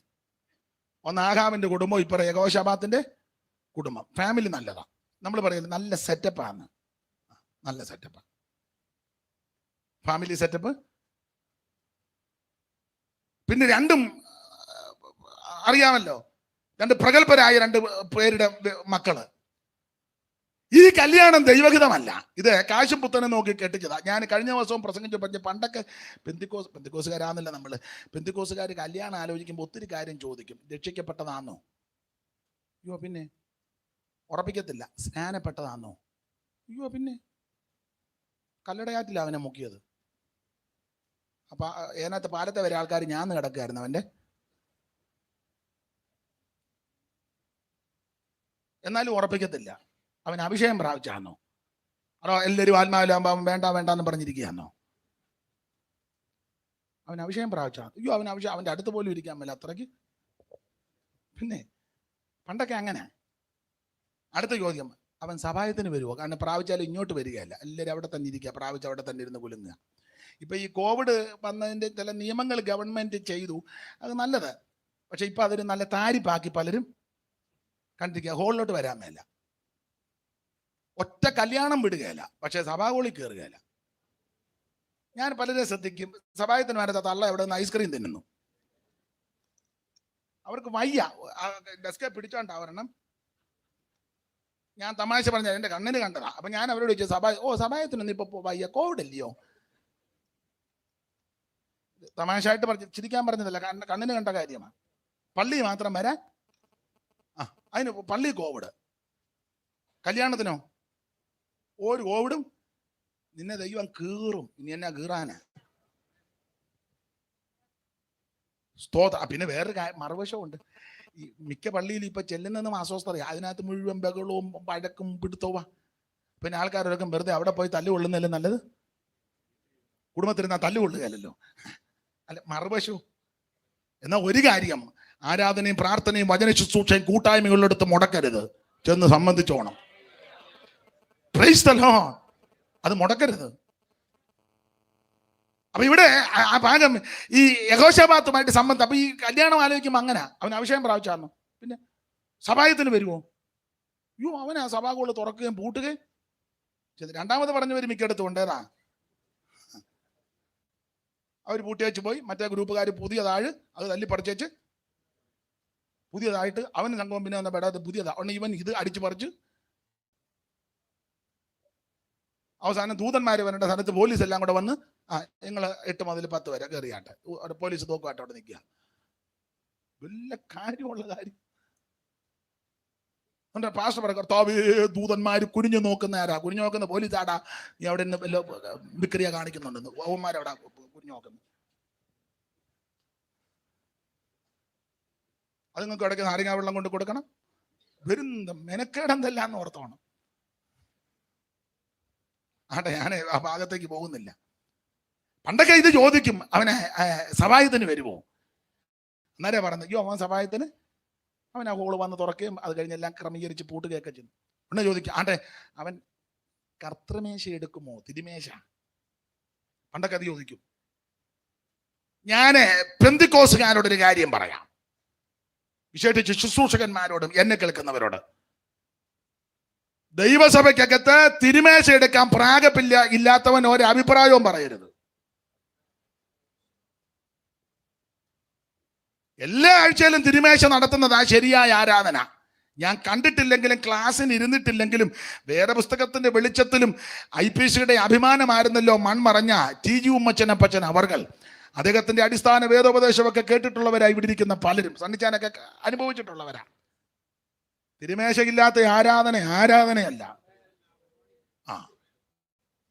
സ്തോത്രം. ഇത് മാസത്തിൽ 1, 2 മാസം കൂടുമ്പം എന്നെ ചന്ദ്രനുദിക്കാന്ന്. അപ്പൊ ഇത് എല്ലാ ആഴ്ചയിലും നടത്തണം, കുറഞ്ഞ പക്ഷം. അങ്ങനെ ഇത് നടത്തുമ്പോൾ അതിൽ പ്രാഗൽഭ്യത്തോടെ എടുക്കാൻ ഒക്കാത്തവരുണ്ടല്ലോ, അതിന് അഭിപ്രായം ഒന്നും പറയരുത്. അവിടെ ഇരുന്നോണം. ഇത് അഭിഷേകം പ്രാപിച്ചില്ല, തിരുമേശ എടുക്കല, അവനാ നിയന്ത്രിക്കുന്നത്. ഇതെല്ലാം ഗുണ്ടകളുടെ കയ്യിലായെന്ന് മിക്കതും. സ്തോത്രം. പാടില്ല. ഇത് കർക്കശ ഉപദേശമാ. അപ്പൊ ശ്രദ്ധിക്കുക, തിരുമേശ പ്രാഗൽഭ്യത്തോടെ എടുക്കണം. എന്നെ തിന്നുന്നവൻ എൻ മൂലം ജീവിക്കും. തിരുമേശ എടുക്കണം. അപ്പൊ പണ്ടങ്ങനെ ചോദിക്കാം, അവൻ തിരുമേശ എടുക്കുവോ? കല്യാണം ഉറപ്പിക്കണേ അങ്ങനെയൊക്കെ ചോദിക്കും. രക്ഷിക്കപ്പെട്ടോ, സ്നാനപ്പെട്ടോ, അഭിഷേകം പ്രാപിച്ചോ, സഭായത്തിന് വരുവോ, തിരുമേശ എടുക്കുവോ? പിന്നെ പഴയ അപ്പന്മാർ ഒരൊക്കെ ഒരു ചോദ്യം കൊണ്ട് ചോദിക്കും, അവൻ ദശാംശം കൊടുക്കുവോ എന്ന് ചോദിക്കും. അതും ചോദിക്കും പണ്ട്. അപ്പം ചെല്ല് പറയോ, ദശാംശമല്ല, അവൻ ഗലാത്യർ 6:6 അടിസ്ഥാനം. ഓഹരി കൊടുക്കുന്നവന്. ദശാംശം പഴയ പ്രമാണമില്ലേ? ആ, ഒരു കാര്യം ചെയ്യാം, അങ്ങനെയാണെങ്കിൽ നമുക്കൊന്ന് ആലോചിക്കാം. അങ്ങനെയൊക്കെയാ പണ്ട്. ഇപ്പോഴൊന്നും അങ്ങനല്ല. ഇപ്പൊ ചോദിക്കുന്നത് എങ്ങനെയുണ്ട് സെറ്റപ്പ്? അവന് നല്ല സെറ്റപ്പ്. എങ്ങനെയുണ്ട് ചുറ്റുപാട്? അയ്യോ, ചുറ്റും പാടാ. ഷർട്ട് ഊരി അവന്റെ ചുറ്റും പാടാ. കാരണം സൽസ്വഭാവം കണ്ട് നാട്ടുകാരെല്ലാം കയറി പെരുക്കിയേച്ച് ചുറ്റുപാട്. കുറുവടിക്ക് അടിച്ചതും അലവാങ്കിന് താങ്ങിയതും ഇഷ്ടേക്ക് എറിഞ്ഞതും എല്ലാം ചുറ്റും പാടാ. ഷർട്ട് ഊരരുതെന്ന് ചുറ്റുപാട്. മനസ്സിലാകുന്നുണ്ടാവല്ലോ? ഒടുവിൽ പിന്നെ കാര്യങ്ങളെല്ലാം നമുക്ക് ഇഷ്ടപ്പെടണം പറയാം. ആ, കുഴപ്പമില്ല, ഇവള് ചെല്ലുമ്പോ അവനങ്ങ് ശരിയായിക്കോളും. അവള് ശരിയല്ലല്ലോ, പിന്നെ എങ്ങനെ അവൻ ശരിയാകുന്നത്? കുഴയല്ലേ, മിക്കതും കിടന്ന് കുഴയല്ലേ. ഈ പണവും പ്രതാപവും ഇതൊക്കെ അനുസരിച്ച് പോകുന്നതായി കിടന്ന് കുഴയുന്നത്. ദൈവസന്നിധി നീ മുട്ടയിലിരിക്കേ, നിന്റെ തലമുറയ്ക്ക് വേണ്ടി ശരിക്കും മുട്ടയിലിന്ന് പ്രാർത്ഥിര്. കാശ് അല്പം കുറഞ്ഞാലും കഴിവ് അല്പം കുറഞ്ഞാലും, എന്താ പിള്ളേരുടെ ഭാഷ പറഞ്ഞ എന്തുവാ, ഗ്ലാമർ, അവർ ഇംഗ്ലീഷ് ഇരിക്കട്ടെ. ഗ്ലാമർ തെറ്റിയോ? ഇല്ലല്ലോ. ഗ്ലാമർ അല്പം കുറഞ്ഞാലും പ്രാർത്ഥിക്കുന്ന ഒരെണ്ണം നിന്റെ വീട്ടിൽ വന്നാൽ, ആരാധിക്കുന്ന ഒരെണ്ണം നിന്റെ വീട്ടിൽ വന്നാൽ, സ്തോത്രം ചെയ്യുന്ന ഒരെണ്ണം നിന്റെ വീട്ടിൽ വന്നാൽ, നിന്റെ ഭവനത്തിന്റെ മുഖഛായ മാറും. Price the Lord. ഒത്തിരി പ്രശ്നങ്ങളാണ്. അത് ഞാൻ ആ ഭാഗത്തേക്ക് പോകുന്നില്ല. ദൈവത്തിന് മഹത്വം ഉണ്ടാകട്ടെ. ഇവിടെ യഹോശാഫാത്ത് ആഗാവുമായിട്ട് സംബന്ധമുണ്ടായി. സംബന്ധം മുറുകി. ബന്ധുക്കാരനെ കാണാൻ ചെന്ന്, ഞാൻ ഭാഗം കൺവെൻഷൻ ആയതുകൊണ്ട് ആ ഭാഗത്തേക്ക് പോകുന്നില്ല. സംഭവിച്ചതറിയാം. അവസാനം ബന്ധുക്കാരനും കൂടെ ബിസിനസ് നടത്തി. ബിസിനസ്, വേറെ ബിസിനസ്, ഗോൾഡിന്റെ ബിസിനസ്. ഗോൾഡിന്റെ ബിസിനസ്. ആ ഗോൾഡ് അങ്ങോട്ടും ഇങ്ങോട്ടും കടത്താൻ വേണ്ടി കപ്പലുണ്ടാക്കി. കപ്പല് ആ കപ്പല് ഈ ആവശ്യമില്ലാത്ത ബിസിനസ്സും ഗോൾഡിന്റെ ബിസിനസ് തമ്പുരാൻ ആ കപ്പല് പപ്പടം പോലെ അടിച്ചങ്ങ് പൊടിച്ചു. അതുകൊണ്ട് ആ സങ്കീർത്തനത്തിൽ വായിക്കുന്നത്, അവൻ കിഴക്കൻ കാറ്റ് കൊണ്ട് തർശീശ് കപ്പലുകളെ അടിച്ചുടച്ചു. ഇത് ഇവരുടെ ബിസിനസ്സിനുള്ള കപ്പലാ. തർശീശിലേക്ക് പോകാൻ കപ്പലുണ്ടാക്കി. ആവശ്യമില്ലാത്ത ബിസിനസ്. ഞാനീ പറയുന്നതല്ല, കൂടുതലും പെന്തിക്കോസുകാരുടെ കൂടെ കൂടിയ ചില കാര്യങ്ങൾ. ദൈവവചനത്തിന് നിരക്കാത്തൊരു ബിസിനസ്സിൽ നീ പോയി ഇടപെടരുത്. ഇടയ്ക്കുണ്ടായിരുന്നു. ഇപ്പൊ ഞാനത് സന്ദർഭം വന്നുകൊണ്ട് പറയാം, അതിന് എനിക്ക് അതിന് പറയാനൊന്നും അറിയാൻ മേല. പാസ്റ്റർമാരുടെ ഒക്കെ വരുമായിരുന്നു. 4-2 പാസ്റ്റർമാരൊക്കെ ചേരുകയും ചെയ്തു. അത് എനിക്ക് എൻ്റെ പേരൊന്നും അറിയാൻ മേല. ഞാനിവിടെ ഒരു വീട്ടിൽ ഇരിക്കുമ്പോഴാണ്, അച്ചായനിപ്പം 4000 രൂപ അടയ്ക്കണം. അടയ്ക്കുമ്പോൾ ഇത്രയും സാധനം അച്ചായന്, അതിന് എന്തുവാ, മണി ചെയിൻ. ഉപദേശമാര് വരെ രംഗത്തിറങ്ങി. അത് പറഞ്ഞത് നന്നായി. മണി ചെയിൻ അല്ലേ, മണി ചെയിൻ. നെറ്റ്വർക്ക് എനിക്ക് ഇടയ്ക്കിടയ്ക്ക് പറഞ്ഞു തരണം. എനിക്ക് വലിയ തിട്ടമില്ല ഇതിനെ പറ്റി. അല്ല, 4000 രൂപ അച്ചാൻ അങ്ങോട്ട് അടയ്ക്കുമ്പോ ഈ സോപ്പ്, ഈ പേസ്റ്റ്, ഈ ബ്രഷ്, ചീപ്പ്, പിന്നെ സ്പ്രേ, ഇതെല്ലാം അങ്ങനെ അച്ചാൻ ഇവിടെ നിന്ന് ഒരാളെ ചേർക്കണം. അപ്പൊ ചേർക്കുമ്പോ അവൻ പോയി വേറെ 2 പേരെ ചേർക്കും. ആ 2 ആദ്യത്തുള്ള 3 പേര് പോയി വേറെ ഒരു 6 പേരെ ചേർക്കുക. അപ്പൊ 6 3 9, പിന്നെ അങ്ങ് ചേർക്കുക. അപ്പൊ അങ്ങനെ ചേർത്ത് കഴിയുമ്പോൾ അച്ചായന് കസാര ഇരുന്നാൽ മതി. അച്ചായന്റെ അക്കൗണ്ടിൽ എടാ, പുസ്തകം പഠിപ്പിക്കുന്ന താനിടാത്ത മൊട്ടമേ പൊരുന്നിരിക്കുന്ന തിത്തിരിപ്പച്ചി ചുമ്മാ ഇരുന്ന് കാശുണ്ടാക്കാൻ നോക്കുക. ഞങ്ങളുടെ ഒരു അച്ചായനുണ്ടായിരുന്നു, മിടുക്കനായിരുന്നു, നല്ല കൂർമ്മകുത്തിക്ക. എനിക്ക് പ്രായമുള്ളവരൊത്തിരി കൂട്ടുണ്ട്. നമ്മുടെ പരുവം അങ്ങനെയൊക്കെ തന്നെ. അത് അങ്ങനെ അവരുടെ കൂടെ കൂടുതൽ ഇടപെടുന്നതുകൊണ്ടായിരിക്കാം. പക്ഷെ അത് ഗുണമാ. അവൻ പുള്ളിയുടെ ഒക്കെ, ഞാനും ഇരിപ്പുണ്ട്, പുള്ളിയുടെ ഒക്കെ വന്ന് പറഞ്ഞു ഇന്നതുപോലെ. പുള്ളി പറഞ്ഞ നല്ല അഭിപ്രായമാണ്. ചോദിച്ചു, അച്ചാൻ ഇവിടെ ഇരുന്നാൽ മതി, അച്ചാൻ്റെ അക്കൗണ്ടിൽ ഇങ്ങനെ. അപ്പൊ അച്ചാൻ ചോദിച്ചു, ഇപ്പൊ എന്നാ ചെയ്യണം? ഇപ്പൊ അച്ചാൻ്റെ 4000 രൂപ തന്നെ. അടുത്ത മാസം അച്ചായന്റെ അക്കൗണ്ടിൽ 10000 വരും. അപ്പൊ അച്ഛൻ, ഓ സത്യമാ. അപ്പൊ ഇപ്പം ഞാൻ 4000 തരുമ്പോൾ എങ്ങനെ? അച്ചായൻ ഇപ്പം 4000 തരുമ്പോൾ ഈ സാധനങ്ങളെല്ലാം അച്ചായൻ ഉടനെ അച്ചായൻ പറഞ്ഞു, രായമോ ഇതെല്ലാം എടുത്ത് അകത്ത് വെക്കാൻ. ഭാര്യ രായമോ ഇതെല്ലാം എടുത്ത് അകത്ത് വെക്കാൻ. അപ്പൊ വന്നവന് മനസ്സിലായി അച്ചായനിത് എടുക്കുക. സാധനം എല്ലാം എടുത്ത് അകത്ത് വെപ്പിക്കല്ലേ. അച്ഛൻ ചോദിച്ചു, അപ്പൊ എനിക്ക് അടുത്ത മാസം 10,000 വരുമോ? പിന്നെ ഉറപ്പാ. ഞാൻ രാവിലെ ഒരു 12 പേരെ ചേർത്തേച്ചാ വരുന്നത്. അപ്പൊ 11, 12, 12, 24, 13, 30, 14, 48, 19,000 രൂപ അവന്റെ കയ്യിൽ. അച്ചായന്റെ ഡയലോഗ്, അച്ഛൻ നല്ല അച്ചായനാ. അച്ഛൻ പറഞ്ഞൊരു കാര്യം ചെയ്യും, ബ്രദർ ഒരു കാര്യം ചെയ്യേ, 10,000 എനിക്ക് അടുത്ത മാസം വരുമോ? വരും, ഉറപ്പായിട്ട് വരും. ഒരു കാര്യം ചെയ്യേ, എൻ്റെ ഇപ്പൊ കാശില്ല, ബ്രദറിന്റെ കയ്യിൽ നിന്ന് 4,000 എടുത്ത് കൊടുത്തേച്ച് അടുത്ത മാസം 10,000 വരുമ്പം ആ 4,000 എടുത്തേച്ച് 6 ഇട്ടാ മതി.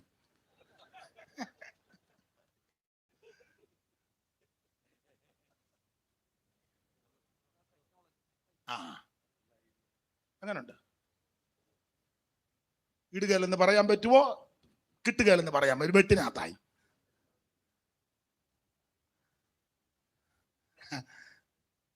ആവശ്യമില്ലാത്ത ബിസിനസ്, മണി ചെയിന് ഒന്നും പാടില്ല ദൈവമക്കൾക്ക്. സ്തോത്രം. നിന്നെ നടത്തുന്നത് ദൈവമാ. സൂത്രവിദ്യ ഒന്നും ഇതിനകത്ത് എടുക്കരുത്. ഇതിനകത്ത് സൂത്രം ഒന്നും പാടില്ല. നിന്നെ പുലർത്താൻ ദൈവം വിശ്വസ്തനാണെന്ന്. എത്ര എണ്ണമായി ഇതിനകത്ത് കിടന്ന് പെട്ട് കിടക്കുന്നത്. എനിക്കറിയാം ചില പാസ്റ്റർമാർ എന്നോട് ഒരിക്കൽ ഒരാൾ വന്ന് പറഞ്ഞു, ഞാൻ പറഞ്ഞ എനിക്ക് ഇപ്പം അതിനോട് അങ്ങനെ വലിയ താല്പര്യമില്ല, എനിക്ക് ആവശ്യമുള്ളതെല്ലാം പുള്ളി തരുന്നുണ്ട്, പിന്നെ എന്തെങ്കിലും കുറയാന്ന് ഞാൻ അന്ന് വിളിക്കാന്ന് പറഞ്ഞു. പിന്നെ ആ വഴിക്ക് വന്നിട്ടില്ല. നന്മയും കൃപയും നിത്യവും എന്നെ പിന്തുടരും, നന്മയും കൃപയും നിത്യവും എന്നെ പിന്തുടരും, വിണ്മയ വീട്ടിൽ നിത്യത മുഴുവൻ ഞാൻ വാഴും, വിണ്മയ വീട്ടിൽ നിത്യത മുഴുവൻ ഞാൻ വാഴും, അനുഗമിച്ചിടും ഞാൻ പരനേ പരനേ, കുരിശിൽ മരിച്ചുയർത്ത നാഥനേ, ഇന്നും എന്നും മാറ്റമില്ലാത്ത വല്ലഭനേ, ഇന്നും മാറ്റമില്ലാത്ത വല്ലഭനേ, വന്നിത പാദ സേവയത അഭിലാഷം, വന്നിത പാദ സേവയത അഭിലാഷം, നിന്നിതനായി തീരുവതാനഭിമാനം, നിന്നിതനായി തീരുവതാനഭിമാനം, അനുഗമിച്ചിടും ഞാൻ പരനേ പരനേ, കുരിശിൽ മരിച്ചുയർത്ത നാഥനേ, ഇന്നും എന്നും മാറ്റമില്ലാത്ത വല്ലഭനേ, ഇന്നും എന്നും മാറ്റമില്ലാത്ത വല്ലഭനേ. ഈ മരുഭൂമിയിൽ നമ്മെ പുലർത്തുവാൻ നമ്മുടെ ദൈവം വിശ്വസ്തനാണ്. Praise the Lord.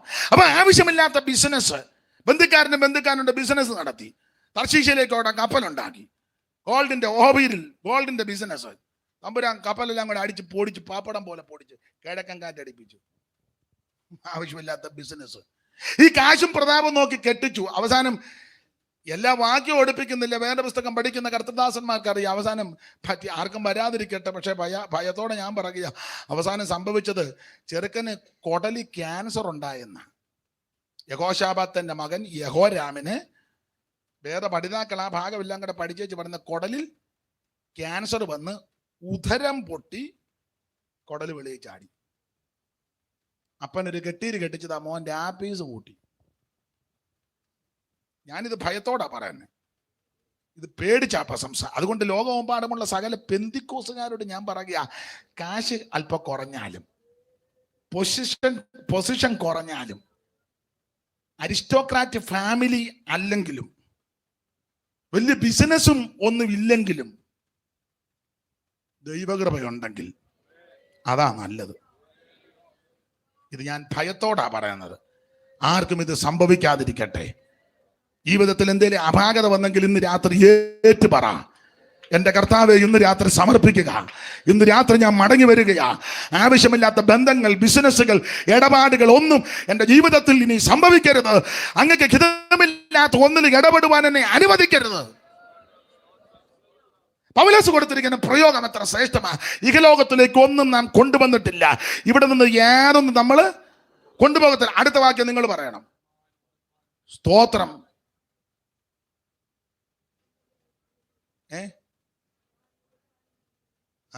ആരാ പറഞ്ഞേ? ആരും പറഞ്ഞില്ലേ? ഇഹലോകത്തിലേക്കൊന്നും കൊണ്ടുവന്നിട്ടില്ല, ഇവിടെ നിന്ന് യാതൊന്നും. ഇനി സഹോദരിമാർ ഉറക്കെ പറ. ആരാന്ന് കാണുന്നുമില്ല.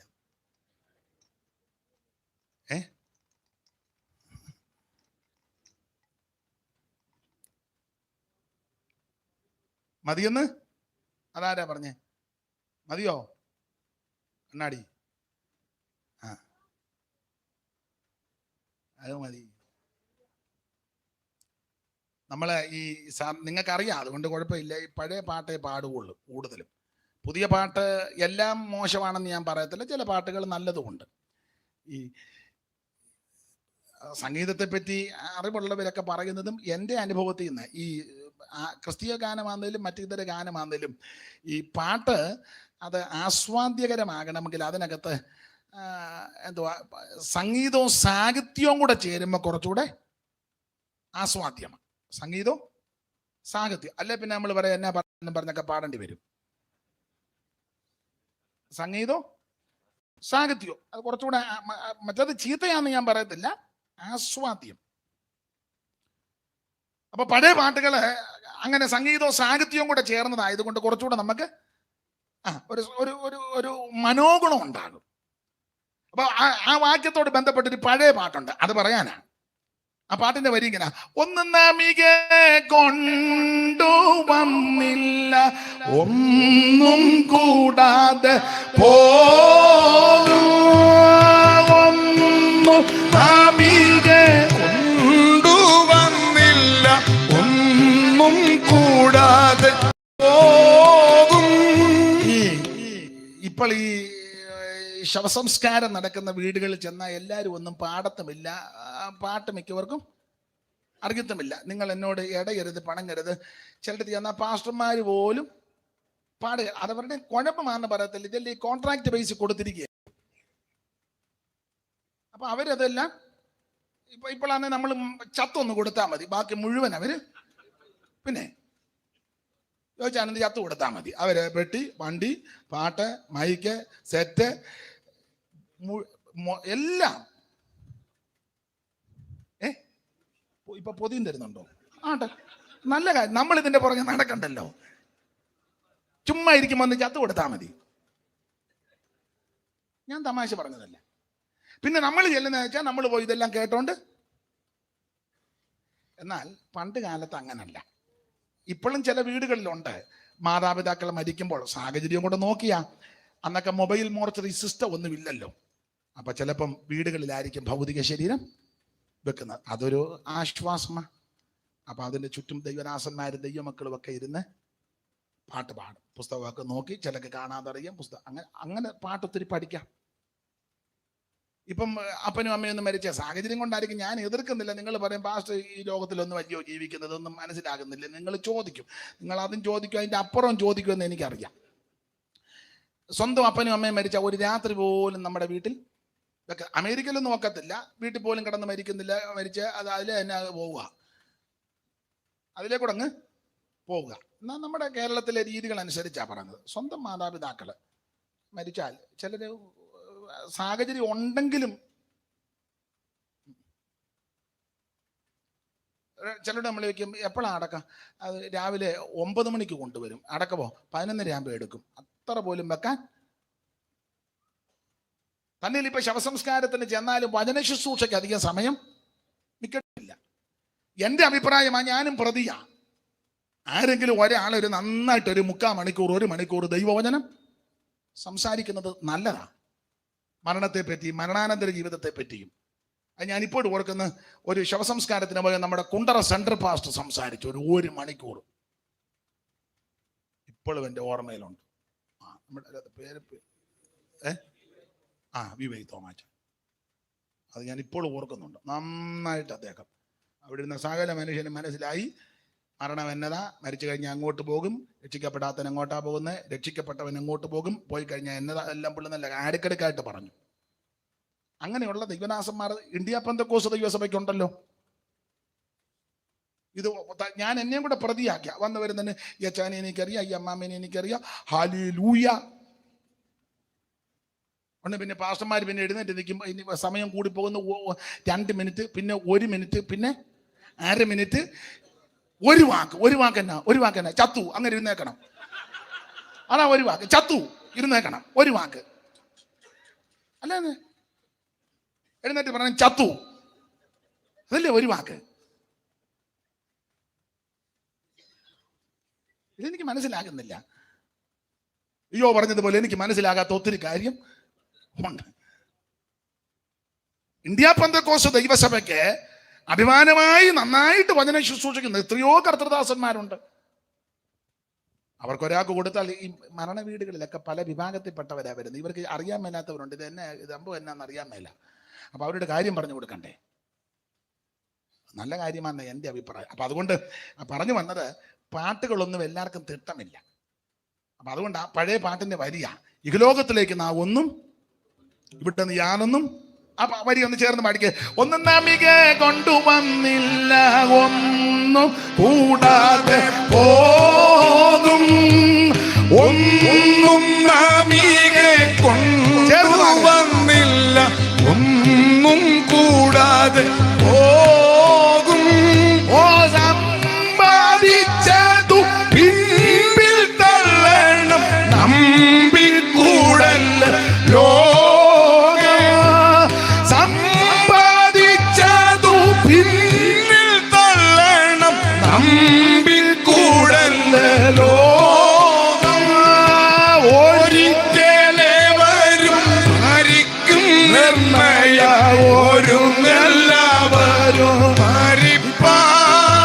ഒരിക്കലേ വരും മരിക്കും നിർണയം, ഒരുങ്ങെല്ലാവരും മരിപ്പാൻ. ദരിദ്രൻ ധനിക ശിശുവു മരിക്കുന്നില്ലേയും ദരിദ്രൻ ധനികൻ വയസ്സൻ ശിശു മരിക്കുന്നില്ലേയും ലോകേ. മരണത്തിന്റെ തണുത്ത കരം വന്ന് നിന്നെ തലോടുന്നതിന് മുമ്പ് യേശു ക്രിസ്തുവിനെ രക്ഷിതാവായി സ്വീകരിക്കുക.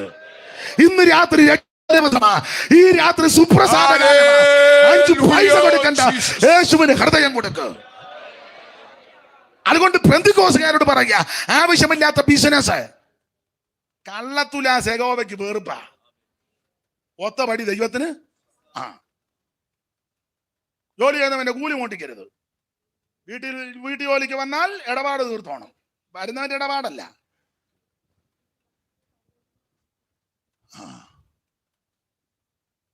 തറ തുടയ്ക്കാനും പാത്രം കഴുകാനും ഒരു സഹോദരി വന്നാൽ മാന്യമായിട്ട് ഇടപെട്ടോണം. നല്ല ഭക്ഷണം അവർക്ക് കൊടുക്കും, വീട്ടിലുണ്ടാക്കുന്നതിന് നല്ല ഭക്ഷണം അവർക്കും കൊടുക്കണം. അല്ലാതെ വളിച്ചതും പുളിച്ചതും എടുത്ത് കൊടുത്താൽ നിന്റെ കുടലിനകത്ത്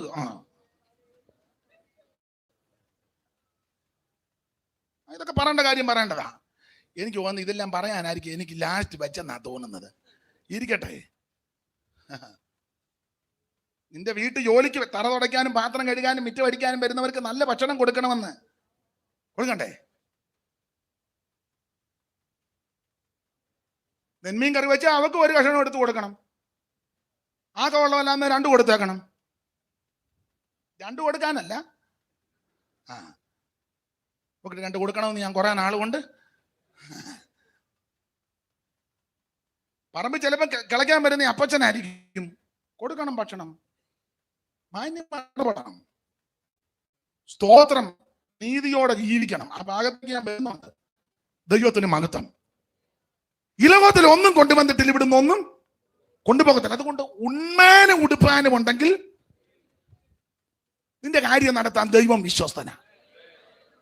കോവിഡിന്റെ ആരംഭ സമയത്ത് എല്ലാവരും വലിയ പരസ്യമൊക്കെ ആയിരുന്നു, കുപ്രചരണം ഉണ്ടായിരുന്നു. ഇനി ഭക്ഷണമൊന്നും കിട്ടുകയില്ല, ഇനി എന്തോ ചെയ്യും? ഇതുവരെ ദൈവം പുലർത്തിയില്ലേ?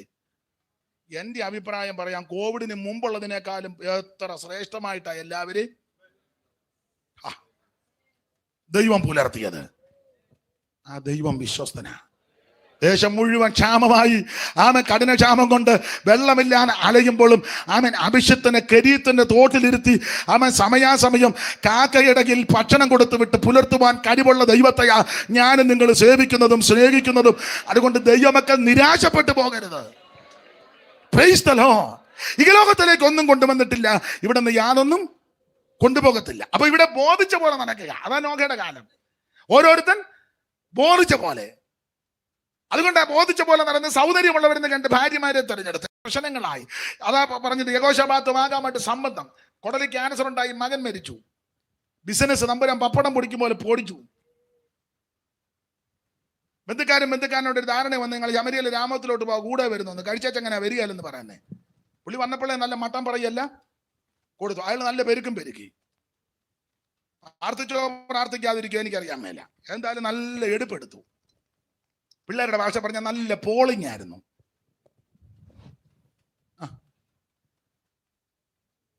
ഇത് നന്നായിട്ട് പെരുക്കി വെച്ച് മേമ്പൊക്കെ വിട്ടപ്പോൾ ബന്ധുക്കാരൻ ചോദിച്ചു, നമ്മൾ ശമല രാമത്തിൽ പോവാ വരുന്നോന്ന്, കഴിച്ചങ്ങനെ വരികയെന്ന് പറഞ്ഞു. പുള്ളി പറഞ്ഞു വരുന്നോന്നു. പുള്ളി പറഞ്ഞ ഡയലോഗ്, അയ്യോ എൻ്റെ ജനവും നിന്റെ ജനവും ഞാനും നീയും.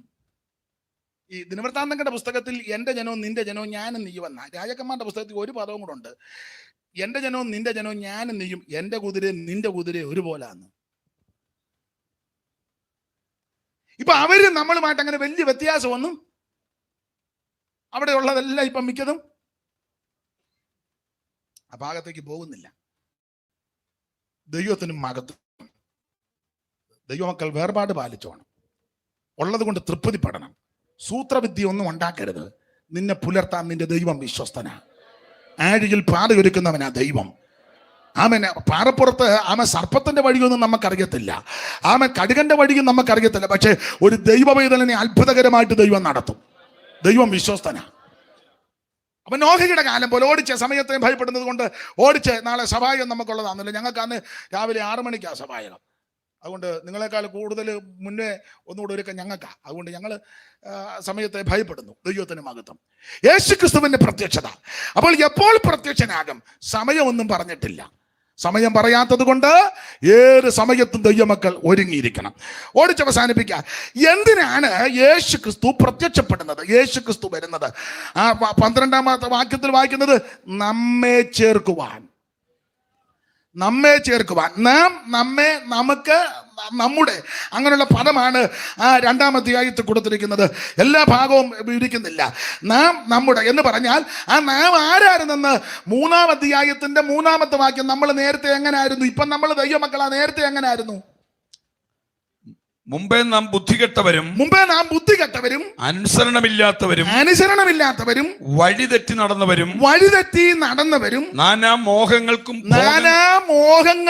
ഭോഗങ്ങൾക്കും അധീനരും ഈർഷ്യയിലും അസൂയയിലും കാലം കഴിഞ്ഞവരും ദ്വേഷിതരും അന്യോന്യം പകയ്ക്കുന്നവരുമായിരുന്നുവല്ലോ. ദൈവത്തിന് സ്തോത്രം. നേരത്തെ നമ്മൾ അങ്ങനെ ആയിരുന്നു.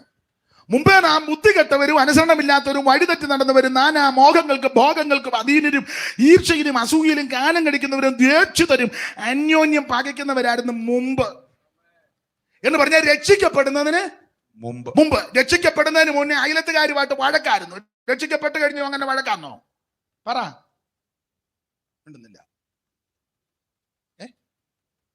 രക്ഷിക്കപ്പെടുന്നതിന് മുമ്പ്, ദൈവത്തെ അറിയാഞ്ഞതിന് മുമ്പ് അവരുമായിട്ട് കൊമ്പായിരുന്നു, ബോൾത്ത. രക്ഷിക്കപ്പെട്ട് കഴിഞ്ഞു അങ്ങനാണോ? നിങ്ങൾ പറ, എന്തേലും പറ. അല്ല, അങ്ങനെയുള്ളവരാരെങ്കിലും ഇതിനകത്ത് ഉണ്ടോ?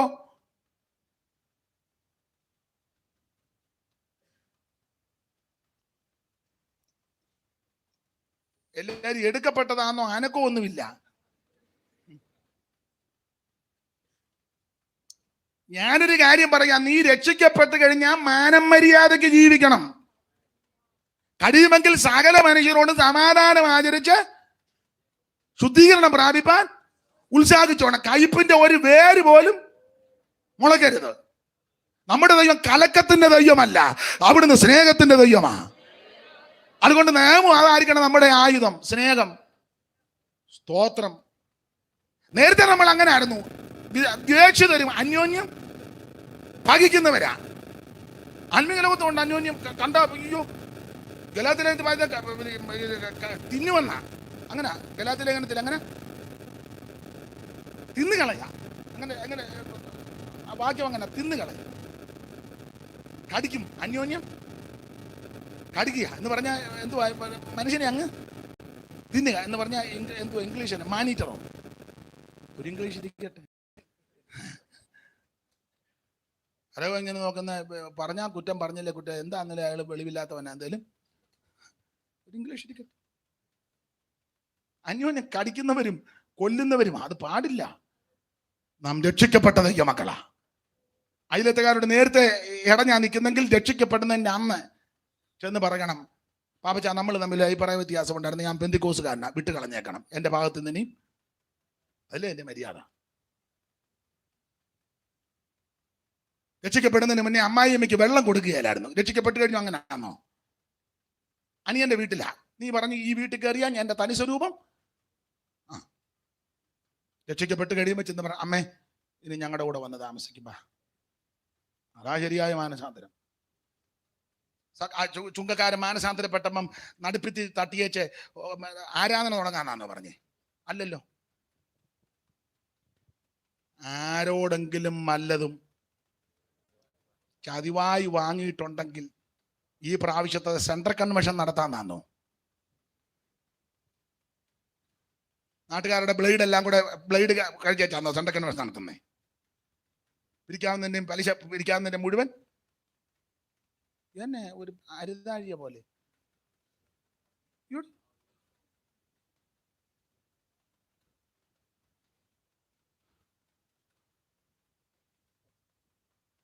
സ്തോത്രം. കൈ വെടിപ്പായിരിക്കണം. വെടിപ്പുള്ള കൈയും നിർമ്മല ഹൃദയവും, രാജ്യത്തിന് മനസ്സ് വെക്കാതെയും കള്ളസത്യം കൂട്ടുകാരന് വിരോധമായിട്ട് അറിയാമല്ലോ. അതുകൊണ്ട് ഞാൻ ആ ഭാഗം വിവരിക്കുന്നില്ല. ദൈവത്തിന് മഹത്വം.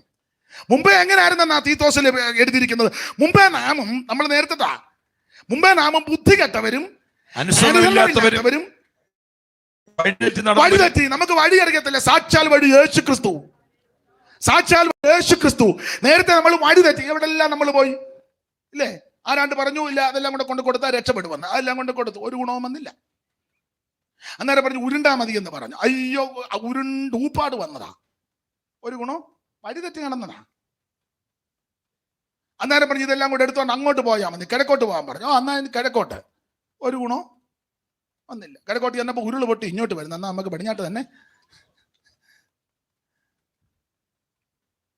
അന്നേരം പറഞ്ഞു തെക്കോട്ട് പോകാൻ പറഞ്ഞു.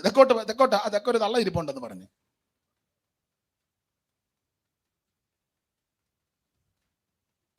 ഒരു ഗുണവും വന്നില്ല.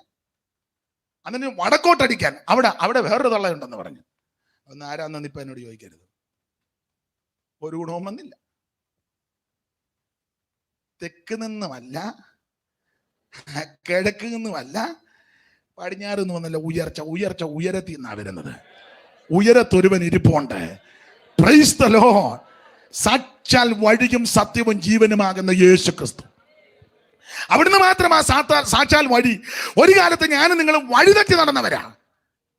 എത്ര പേരൊക്കെ ചെന്നു, എന്തെല്ലാം ചെയ്തു. യെരമ്യാവിന്റെ ഭാഷ പറഞ്ഞ ഒരു ഗുണവും വന്നില്ല. സാക്ഷാൽ വഴിയാകുന്ന യേശുവിന്റെ അടുക്കൽ വന്നു. സത്യമായി എന്നിലും നിത്യപിതാവിലും, സത്യമായി എന്നിലും നിത്യപിതാവിലും, സത്യമായി വിശ്വസിപ്പിൻ സന്തതമും നിങ്ങൾ ചിത്തം കലങ്ങിടൊല്ല. പോയി വരും ഞാൻ, നിന്റെ ചിത്തം കലങ്ങിടൊല്ല. പോയി വരും ഞാൻ,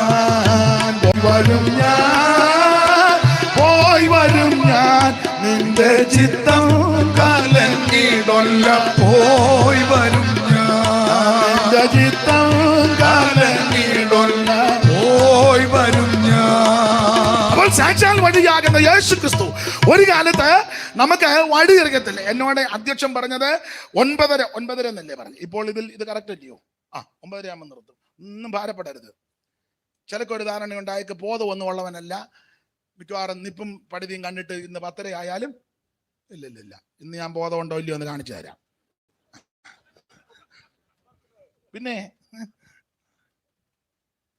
അപ്പൊ ശ്രദ്ധിക്കുക. ഇപ്പോൾ ആ പുള്ളിക്ക് ഒരു സന്തോഷം വന്ന പുള്ളി മനോവേദന എടുത്തിരിക്കുക. കൃത്യം നിർത്തി തരാം, ഒന്നും ചഞ്ചലിക്കണ്ട. അപ്പൊ സാക്ഷാൽ വഴിയാകുന്ന യേശു ക്രിസ്തു ഒരു കാലത്ത് ഞാനും നിങ്ങളും വഴിതെറ്റി നടന്നവരാ. എന്നാൽ കൃപയാൽ സാക്ഷാൽ വഴിയാകുന്ന ക്രിസ്തുവിലേക്ക് വരുവാൻ ദൈവം നമുക്ക് ഭാഗ്യം നൽകി. ഞാനിത് വന്ന അമ്പലത്തിൽ നിന്ന് വരുമ്പോഴാണ് ഞാൻ യേശുവിനെ രക്ഷിതാവായി സ്വീകരിക്കുന്നത്. സാക്ഷാൽ വഴി എനിക്ക് അറിയത്തില്ലായിരുന്നു. സുഖമില്ലാതെ പ്രയാസപ്പെട്ട് ഭാരപ്പെട്ട് അന്നത്തെ വിശ്വാസം ആചാരവും അനുഷ്ഠാനങ്ങളൊക്കെ അനുസരിച്ച് എന്നാലാവും വിധം ചെയ്തു. ആലപ്പുഴ മെഡിക്കൽ കോളേജ് ട്രീറ്റ്മെന്റ് നടത്തി. എനിക്കൊരു സൗഖ്യമോ വിടുതലോ ലഭിച്ചില്ല. എന്നാൽ ഒരു സന്ധ്യയ്ക്ക് ക്ഷേത്ര ദർശനം കഴിഞ്ഞ് വീട്ടിലേക്ക് വരുന്ന സന്ദർഭത്തിൽ ഇതുപോലൊരു യോഗത്തിൽ അങ്ങോട്ട് എന്ന് സംബന്ധിച്ചു. അവിടെയുള്ള ദൈവദാസന്മാരും ദൈവമക്കളും പ്രാർത്ഥിച്ചു. അന്ന് രാത്രി സാക്ഷാൽ വഴിയും സത്യവും ജീവനുമാകുന്ന യേശു എന്നെ സൗഖ്യമാക്കി. ആ കർത്താവ് ഇന്ന് രാത്രി ജീവിക്കുന്നു. ആ കർത്താവ് ഇന്ന് രാത്രി നിന്നെ വിടുവിക്കും. ഞാൻ 5 പൈസ കൊടുത്തില്ല, ഒന്നും കൊടുത്തില്ല. പൂവൻകോടിയും കൊടുത്തില്ല, പടക്കോടി എൻ്റെ ഇല്ലല്ലോ. പിന്നെ എങ്ങനെ കൊടുക്കുന്നത്? ആടിനെയും കൊടുത്തില്ല, മാടിനെയും കൊടുത്തില്ല, കാളയും കൊടുത്തില്ല, കഴുതയും കൊടുത്തില്ല. ഇല്ല. ഉടുത്ത തുണി അല്ലാതെ കർത്താവ് പറഞ്ഞതൊന്നും വേണ്ട. കാട്ടിലെ 1000 മൃഗങ്ങളെല്ലാം എൻ്റെതല്ലയോ? എന്നാരാ നീ ആ ഒരു മുട്ടനാടിനെ അടിച്ചു? ദൈവത്തിന് മുട്ടനാട്, ദൈവത്തിനൊന്നും വേണ്ട. ജലജന്തുക്കൾ, ഇഴജന്തുക്കൾ, സകലതിനെ സൃഷ്ടിച്ചവനല്ലയോ ദൈവം. ദൈവത്തിന് നിന്നെ മതി. ഇന്ന് രാത്രി നിന്നെ സമർപ്പിക്ക്. യേശു നിന്നെയും നിന്റെ കുടുംബത്തെയും രക്ഷിക്കും. അപ്പൊ മുമ്പേ നാം വഴിതെറ്റി നടന്നവരായിരുന്നു. എന്നാൽ ഇപ്പോൾ സാക്ഷാൽ വഴിയാകുന്ന ക്രിസ്തുവിലേക്ക് വന്നു. അവരുടെ കാര്യമാണ് നാം, നമുക്ക് എന്ന് തീത്തോസിന്റെ ലേഖനത്തിൽ പറഞ്ഞിരിക്കുന്നത്. അപ്പോൾ എന്താണ് നമ്മുടെ പ്രത്യാശ? ഭാഗ്യകരമായ പ്രത്യാശ യേശു ക്രിസ്തുവിന്റെ പ്രത്യക്ഷത. അത് എപ്പോൾ സംഭവിക്കും? സമയമൊന്നും പറഞ്ഞിട്ടില്ല. ഏത് സമയത്ത് ഒരുങ്ങിയിരിക്കണം. ഓടിച്ചു പറഞ്ഞ എന്തിനു വരുന്നത്? നമ്മെ ചേർക്കാൻ. ആരാന്നാ പറഞ്ഞത്? വഴിതെറ്റി നടന്ന നാം ഇപ്പോൾ സാക്ഷാൽ വഴിയാകുന്ന യേശുവിലേക്ക് വന്ന് രക്ഷിക്കപ്പെട്ട് സ്നാനപ്പെട്ട് ആത്മനിറവിനെ പ്രാപിച്ച് ദൈവസഭയോടുള്ള ബന്ധത്തിൽ കൂട്ടായ്മ ആചരിച്ച് വേർപാട് പാലിച്ച് നിൽക്കുന്ന വിശുദ്ധന്മാരെ ചേർക്കാൻ യേശു വീണ്ടും വരും. ഒരു പോയിന്റ് കൂടെ പറഞ്ഞ് സമയത്ത് നിർത്താം. അങ്ങനെ പ്രത്യക്ഷതയിൽ പോകാനുള്ളവരുടെ യോഗ്യത. ചുമ്മാതൊന്നും പോക്ക് നടക്കുകയില്ല. പേരുശ്ശേരി പണ്ടൊരു പാട്ട് പാടി. താൻ വരുമ്പോ ഞാനും പോകും, താൻ വരുമ്പോ ഞാനും പോകും, താൻ വരുമ്പോ ഞാനും പോകും എന്റെ രാജ്യത്തിൽ. താൻ വരുമ്പോ ഞാനും പോകും, താൻ വരുമ്പോ ഞാനും പോകും, താൻ വരുമ്പോ ഞാനും പോകും എന്റെ രാജ്യത്തിൽ. നല്ല പാട്ടാ മത്തായിച്ചന്റെ.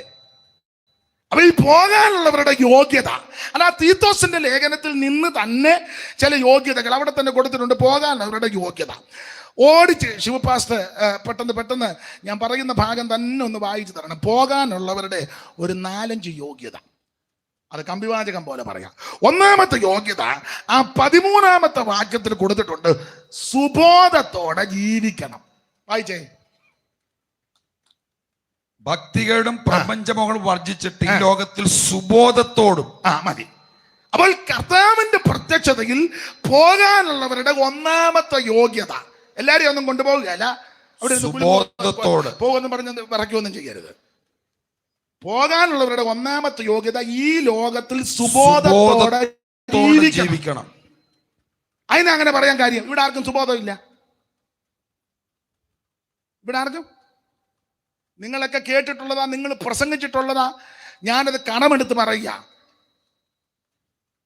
ഇന്ത്യയുടെ പ്രധാനമന്ത്രിയാ ജവഹർലാൽ നെഹ്റു അവർകള് ഭ്രാന്തന്മാരെ ഇടുന്ന സ്ഥലത്ത് പോയെന്ന പറഞ്ഞുള്ള അറിവില്ല. അപ്പോൾ ചെന്നപ്പം സെല്ലിനകത്ത് ഒരുത്തൻ കിടക്കുന്നു. ചോദിച്ചു, പേരെന്നാ? സെല്ലി കിടക്കുന്നവൻ നെഹ്റുവിനോട് ചോദിച്ചു. പുള്ളി പറഞ്ഞു ജവഹർലാൽ നെഹ്റു. ഇത് പറഞ്ഞ എന്നെ പിടിച്ചകത്തിട്ടെന്ന്.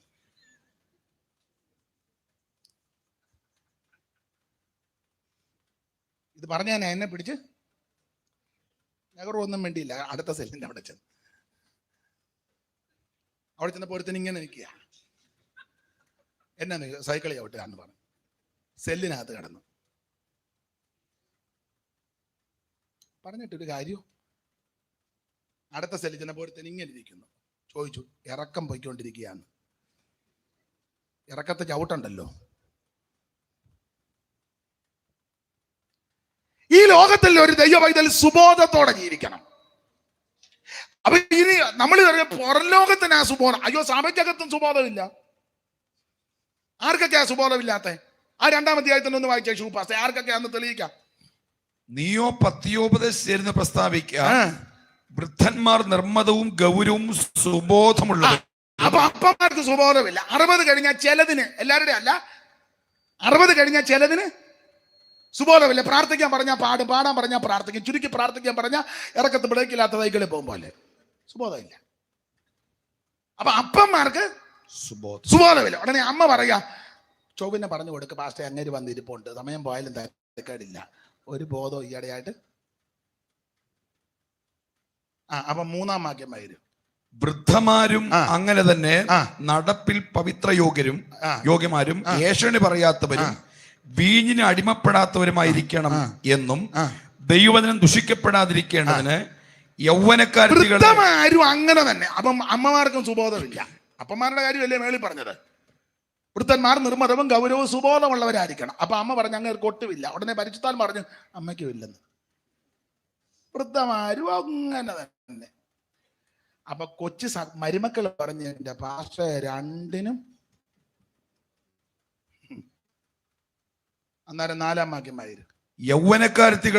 യൗവനക്കാരത്തികളെയും ഭർത്തൃപ്രിയമാരും പുത്രപ്രിയമാരും സുബോധവും. അപ്പൊ യൗവനക്കാരത്തേക്കും സുബോധമില്ല. ഇത് സഭയുള്ള കാര്യമാണ് പറഞ്ഞത്. അപ്പന് സുബോധമില്ല, അമ്മയ്ക്കും സുബോധമില്ല. ഇവിടെ പറയാ യൗവനക്കാരത്തേക്കും ഇല്ല. പിന്നെ സഹോദരന്മാര് പറഞ്ഞു അയ്യോ എൻ്റെ പാസ്റ്ററായി 3 എണ്ണത്തിനെയും കൊണ്ട് ഞാൻ അമ്മയെ കളയാവോ, അപ്പനെ കളയാവോ, പെമ്പളെ കളയാവോ, 3-നും സുബോധം ഇല്ല. 6-ാം വാക്യം. ഔവണ്ണം യൗവനക്കാരെയും സുബോധമുള്ളവനായിരിക്കാൻ പ്രബോധിപ്പിക്കുക. യൗവനക്കാരനും സുബോധമില്ല. അപ്പൊ അപ്പന് സുബോധമില്ല, അമ്മയ്ക്ക് സുബോധമില്ല, യൗവനക്കാരത്തേക്കില്ല. അപ്പൊ നിങ്ങളുടെ എന്താ ഉപദേശമാർക്കുണ്ടോന്ന് വായിച്ച അപ്പോസ്തലപ്രവൃത്തി 12:11 അറിവുള്ള വാക്യമാണ്. അപ്പോസ്തല പ്രവൃത്തി 12:11. പെട്ടെന്ന് സമയം പോകുന്നു. പത്രോസിന് സുബോധം വന്നിട്ട് സഭയുടെ പുള്ളിക്കും ബോധമില്ല. ചുരുക്കി പറഞ്ഞ ഇവിടെ ഒരെണ്ണത്തിന് സുബോധമില്ല. അതുകൊണ്ടാ പൗലോസ് പറഞ്ഞത് യേശു ക്രിസ്തുവിന്റെ പ്രത്യക്ഷതയിൽ എടുക്കപ്പെടണമെങ്കിൽ ഒരു ദൈവ പൈതൽ വീട്ടിലും നാട്ടിലും സഭയിലും സമൂഹത്തിലും സുബോധത്തോടെ ജീവിക്കണം. ഞാൻ എന്റെ നീ ബെന്തിക്കോസുകാരിയാന്നുള്ള സുബോധം നിന്നെ ഭരിക്കണം. അത് ഞായറാഴ്ച ഹോളിനകത്തോട്ട് കയറുമ്പോഴല്ല, പഴയ റബ്ബർ എടുത്തിട്ട് കമത്തിയിട്ട് അടിക്കുമ്പോഴല്ല. പശുവിന്റെ തോലടിച്ചാൽ വല്ലോ സുബോധം വരുമോ? ചന്തയിൽ ചെല്ലുമ്പോഴും നീ ബെന്തിക്കോസുകാരനാ. സാധനങ്ങൾ മേടിക്കാൻ ചെല്ലുമ്പോഴേ ഓട്ടോക്കാരൻ്റെ ഓട്ടോ പിടിച്ച് വീടിന്റെ വാതിൽക്ക് ഇറങ്ങുമ്പോഴും സുബോധം വേണം. എത്ര രൂപയേ? അവൻ പറഞ്ഞ 55 രൂപ. 55? അണ്ണാൻ പറഞ്ഞു 55. അതിനെന്നെ ഞാൻ 55 തരത്തില്ല. അണ്ണാൻ പറഞ്ഞു ഞാൻ മേടിക്കും, ചുണയുണ്ടേ മേടിക്കും. കലയപുരത്തിൽ ഓട്ടോ പിടിച്ചപ്പോ ചോദിക്കണ്ട, ഞാൻ വീടിന്റെ അടുത്ത പൈസ എത്രയാകുമെന്ന്. നീ രാത്രി 12:30 ചുണയുണ്ടേ മേടിച്ചോളാൻ. എന്റെ ശബ്ദം കേട്ടിട്ട് അപ്പുറത്തുകാരൻ ലൈറ്റ് ഇട്ടു, അവരും ലൈറ്റ് ഇട്ടു. പെമ്പളെ ഇറങ്ങി വന്ന് അപ്പുറത്തെ അവര് സിറ്റ് ഔട്ടിൽ ലൈറ്റ് ഓഫ് ആക്കി വെച്ച് പമ്പ് നിൽക്കുക. അവർക്ക് ഇത് കാണാൻ ഇതൊക്കെ നടക്കുന്ന കാര്യമാണ്. അവർ IPC ഓട്ടോയിൽ വന്ന പുള്ളി അസംബ്ലീസ് കോഡ്. അപ്പൊ കുറച്ചുകൂടെ ഞാൻ തമാശ പറഞ്ഞതല്ല. ഉടനെ ഓട്ടോക്കാരൻ രാത്രി 12:00 തന്നോട് ഞാൻ മേടിച്ചോളാം ഒരു 4 dash dash dash dash. Kalayapuram കൂട്ടി 4. ചുമ്മാ ഇരിക്കല്ലേ, പൂരിപ്പിക്കുക ഡാഷ്. സുബോധം വേണ്ടേ? സ്കൂളിൽ പഠിക്കുന്നിടത്ത് നീ സംസാരിക്കാന്നോളൂ. സുബോധം വേണമെന്ന്. കുഞ്ഞുങ്ങൾക്ക് സുബോധം വേണം. ദൈവദാസന്മാർക്ക്. ഞാൻ ഒരിക്കൽ ബസ് യാത്ര ചെയ്യുന്ന സമയത്ത് 2 ഉപദേശിമാര്, പേരും സ്ഥലവും ഒന്നും പറയുന്നില്ല, KSRTC 3 പേരിക്കുന്ന സീറ്റ് ഇവർ 2 പേര്, ഇപ്പുറത്തെ സീറ്റ് ഈ 2 പേരാ. അതിലൊന്നിൽ ഞാന്, ബാക്കി സീറ്റെല്ലാം ഞങ്ങളിരിക്കുക. ഇവര് സഭാ രാഷ്ട്രീയ അതിനകത്തിരുന്നു. എവിടെ ഇരുന്ന? KSRTC ബസ്സിനകത്തിരുന്നു. സഭയിൽ നടക്കുന്ന കാര്യം ഒരു ബോധവും ഇല്ല. പാടില്ല. ഒരു ദൈവഭക്തൻ സുബോധത്തോടെ ജീവിക്കണം. വീട്ടിലാന്നേലും നാട്ടിലാന്നേലും സഭയിലാന്നേലും നീ ദൈവഭക്തല്ല, പെന്തിക്കോസുകാരിയാ. ആട്ടെ, ഞാൻ ആ ഭാഗം വിടുക. പോകാനുള്ളവരുടെ യോഗ്യത 1 സുബോധത്തോടെ ജീവിക്കണം. കമ്പിവാചകം പോലെ പറഞ്ഞങ്ങ് നിർത്താം. 2 പോകാനുള്ളവരുടെ 2ാമത്തെ യോഗ്യത നീതിയോടെ ജീവിക്കണം. 13-ാം വാക്യം ഒന്നുകൂടെ വായിച്ചേ ഷൂ പാസ്റ്റേ.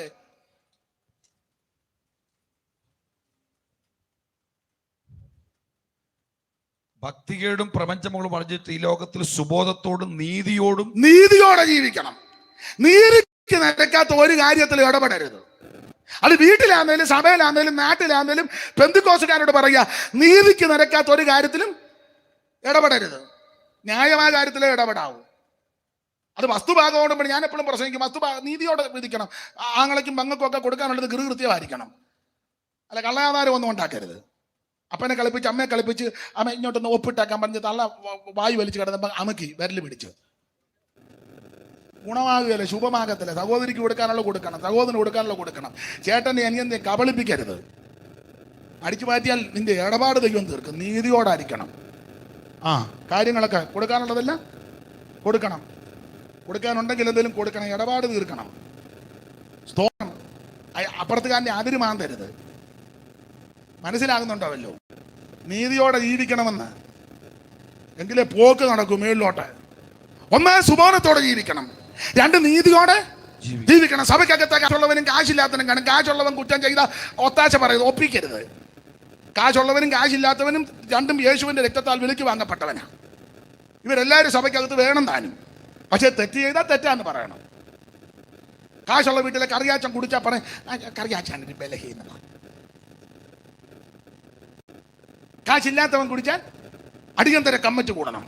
ദൈവസഭയ്ക്ക് ഇതുപോലെ മാനക്ഷയം വരുത്തിയ ഒരു കുടുംബം മറ്റവൻ അടിച്ച് ഓടെ കിടക്കുക. കറിയാച്ചായ അത് കറിയാച്ചായ. മനസ്സിലാകുന്നുണ്ടോ? നീതിയോടെ വിധിക്കണമെന്ന്. നീതിയോടെ രാജാവ് വരാൻ പോവുക. നീതിക്കായി മഷിക്ക തന്റെ വഴിയൊരുക്കുമ്പോൾ നീതികേടിൻ വഴികളെ താൻ നശിപ്പിച്ചിടുമേ. നീതിക്കായി മിശിക തന്റെ വഴിയൊരുക്കുമ്പോൾ നീതികേടിൻ വഴികളെ താൻ നശിപ്പിച്ചിടുമേ. എഴുന്നു ശോഭിപ്പീ, ദീപം നൽകിപ്പീ, പറന്നു പോവാൻ കാലമേറ്റം അടുത്തു വരുന്നിതാ. വാനിൽ പറന്നു പോവാൻ കാലമേറ്റം. നിൻകിരീടം ആരുമേ തൊത്തിടാതെ നോക്കും, സൂക്ഷിക്ക വസ്ത്രത്തെ നീ വെണ്മയായി. ഓ എഴുന്നു ശോഭിപ്പീ, ദീപം നൽകിപ്പീ, പറന്നു പോവാൻ അടുത്തു വരുന്നിതാ. വാനിൽ. 1 സുബോധത്തോടെ ജീവിക്കണം. പോകാനുള്ളവരുടെ യോഗ്യത. 2 വളരെ നീതിയോടെ ജീവിക്കണം. നീതിയോടെ ഇടപെടാവൂ. നീതിക്ക് നിരക്കാത്ത ഒരു കാര്യത്തിലും ഇടപെടും. നമ്മുടെ ദൈവം നീതിയുള്ള ദൈവമാണ്. ദൈവഭക്തി സഭയ്ക്കകത്ത് ഇപ്പം ഈ നിങ്ങൾ എന്നോട് പിണങ്ങുമായിരിക്കും, എന്നാലും ഈ ആരാധനയ്ക്കാന്നേലും ഒരു ഭക്തി ഒന്നുമില്ലൊന്നിനെ. ഒരുമാതിരിപ്പെട്ടതെല്ലാം കാള കളിച്ച് നടക്കുക. ഒരു വിവാഹ ശുശ്രൂഷ ചെന്ന്, ഒരു ശവസംസ്കാരത്തിൽ ചെന്ന്, സഭാഗത്തിന് ചെന്ന് ഭക്തിയോട് ഇടപെടുകയല്ലോ. ആരാധനയ്ക്ക് വന്നിരിക്കുമ്പോൾ അവൻ സഭയിലെ മെയിൻ ആൾ, അവൻ അവിടെ മൊബൈൽ ചെയ്താ പിന്നെ വിളിച്ചാട്ട വർഷിപ്പ് നടന്നുകൊണ്ടിരിക്കുക. നീ ഹോളിനകത്തിരുന്നാണോ? പാവം പിടിച്ചവനെങ്ങാനും വന്ന് അവന് നമ്മൾ ഉടനെ അടിയന്തര കമ്മിറ്റി കൂടും. സഭയിലെ മെയിൻ അച്ചാനാന്നല്ല, അവന് മൊബൈൽ പഠിച്ച് ഊരോട്ട് അറിയണം. ഒക്കെ വെളി വെക്കണം, അല്ലെ സൈലന്റ് ഇടണം. സ്വിച്ച് ഓഫ് ആക്കാൻ ഞാൻ പറയത്തില്ല, നിങ്ങളുടെ മൊബൈലാ. ആരാധനയ്ക്ക് അതിന്റെ ഭക്തി വേണ്ടേ? ഇതൊന്നും പാസ്റ്റർമാർക്ക് പറയാനൊക്കത്തില്ല. പറഞ്ഞാൽ അന്നേരം അട്ടപ്പാടിക്കായിരിക്കും ട്രാൻസ്ഫർ. അത് നിങ്ങൾ പേടിച്ച് ഇപ്പൊ അവര് പ്രാർത്ഥിക്കുക, സമയം പോയാലും കുഴപ്പമില്ല, ഉച്ചയോടെ പറഞ്ഞു വെച്ച് പോയി, ഞങ്ങൾ പറയേണ്ടതാ, ഉച്ചയോടെ ഞാൻ പറയാം. ഭക്തിയോടെ ജീവിക്കണ്ടേ? ഭയവും ഭക്തിയും വേണം. സ്തോത്രം. ഒരു കാര്യം കൂടെ പറഞ്ഞങ്ങ് നിർത്തുക. അടുത്തത്, പ്രപഞ്ചമോഹം വർജിക്കണം. കർത്താവിന്റെ വരവിൽ പോകണമെങ്കിൽ പ്രപഞ്ചമോഹം വർജിക്കണം. ഈ പ്രപഞ്ചം നമുക്കൊത്തിരി നമ്മെ ഇളക്കുന്ന, ഉന്മാനപ്പെടുത്തുന്ന, ഇക്കിളിപ്പെടുത്തുന്ന വസ്തുതകളും കാര്യങ്ങളുമുള്ള വല്ലാത്ത ലോകമാണ്. ഇസങ്ങളുള്ള ലോകം. അനാസിസോ, പാസിസോ, എത്തിസോ, പാന്തിസോ, കമ്മ്യൂണിസോ, ലീഗലിസോ, മോഡേണിസോ ഒക്കെ ഉള്ള ലോകമാണ്. ഇപ്പൊ സഭയ്ക്കകത്തെല്ലാം മോഡേണിസം അല്ലേ? അതൊന്നും പറഞ്ഞാൽ ഒത്തിരി പറയാനുണ്ട്. വെറുതെ എന്തിനാ ആലോക്യം ഉണ്ടാക്കുന്നത്? അയ്യോ, ഞാൻ ഈയിടെ സങ്കടമാണ്. പെന്തിക്കോസുകാരുടെ കല്യാണത്തിന് നിങ്ങൾ ചെന്നേ, യോഗ്യമായ വസ്ത്രമല്ലല്ലോ ചിലരെ ധരിപ്പിച്ചുകൊണ്ട് വരുന്നത്. പാസ്റ്റർമാർക്ക് മിണ്ടാനും ഒക്കത്തില്ല. ഇനിയിപ്പോ സണ്ണിച്ചാനൊക്കെ ഇനി കല്യാണം നടത്താൻ കണ്ണടച്ച് വേണം ഉപയോഗസമ്മതൻ. ചില സുഖത്തിലും ദുഃഖത്തിലും കണ്ണ് തുറന്ന പരുവക്കേടാ. സുഖത്തിലും ദുഃഖത്തിലും. പണ്ടൊക്കെ തലേ തുണി ഇടുമായിരുന്നു. ഇപ്പൊ അതൊന്നുമില്ല. ഇപ്പൊ ആ ഒരുക്കുന്ന പെണ്ണുങ്ങൾ ഇവിടെ മാത്രമേ ഇങ്ങനെ ഇച്ചിരി ഇടും. പാസ്റ്റർമാർക്ക് പറയാനും. ഇവിടെ അമേരിക്കയിലെങ്ങാണ്ട് വന്നു പോകുന്ന ഒരു കല്യാണം നടന്നത്, ഭയങ്കര ഡാൻസ്. പാസ്റ്റർമാരെല്ലാം ടൈ, പുക്കളിന്റെ അവിടം വരെ ടൈം കെട്ടിക്കൊണ്ടിരിക്കുക. മുഴുത്ത ടൈ 5 എണ്ണം, ചൊവ്വാഴ്ച ഒരെണ്ണം, ബുധനാഴ്ച ഒരെണ്ണം. അമേരിക്ക വല്ലതും പോയായിരുന്നോ? പോകാതിരിക്കുന്ന നല്ലത്. എന്തിനെ?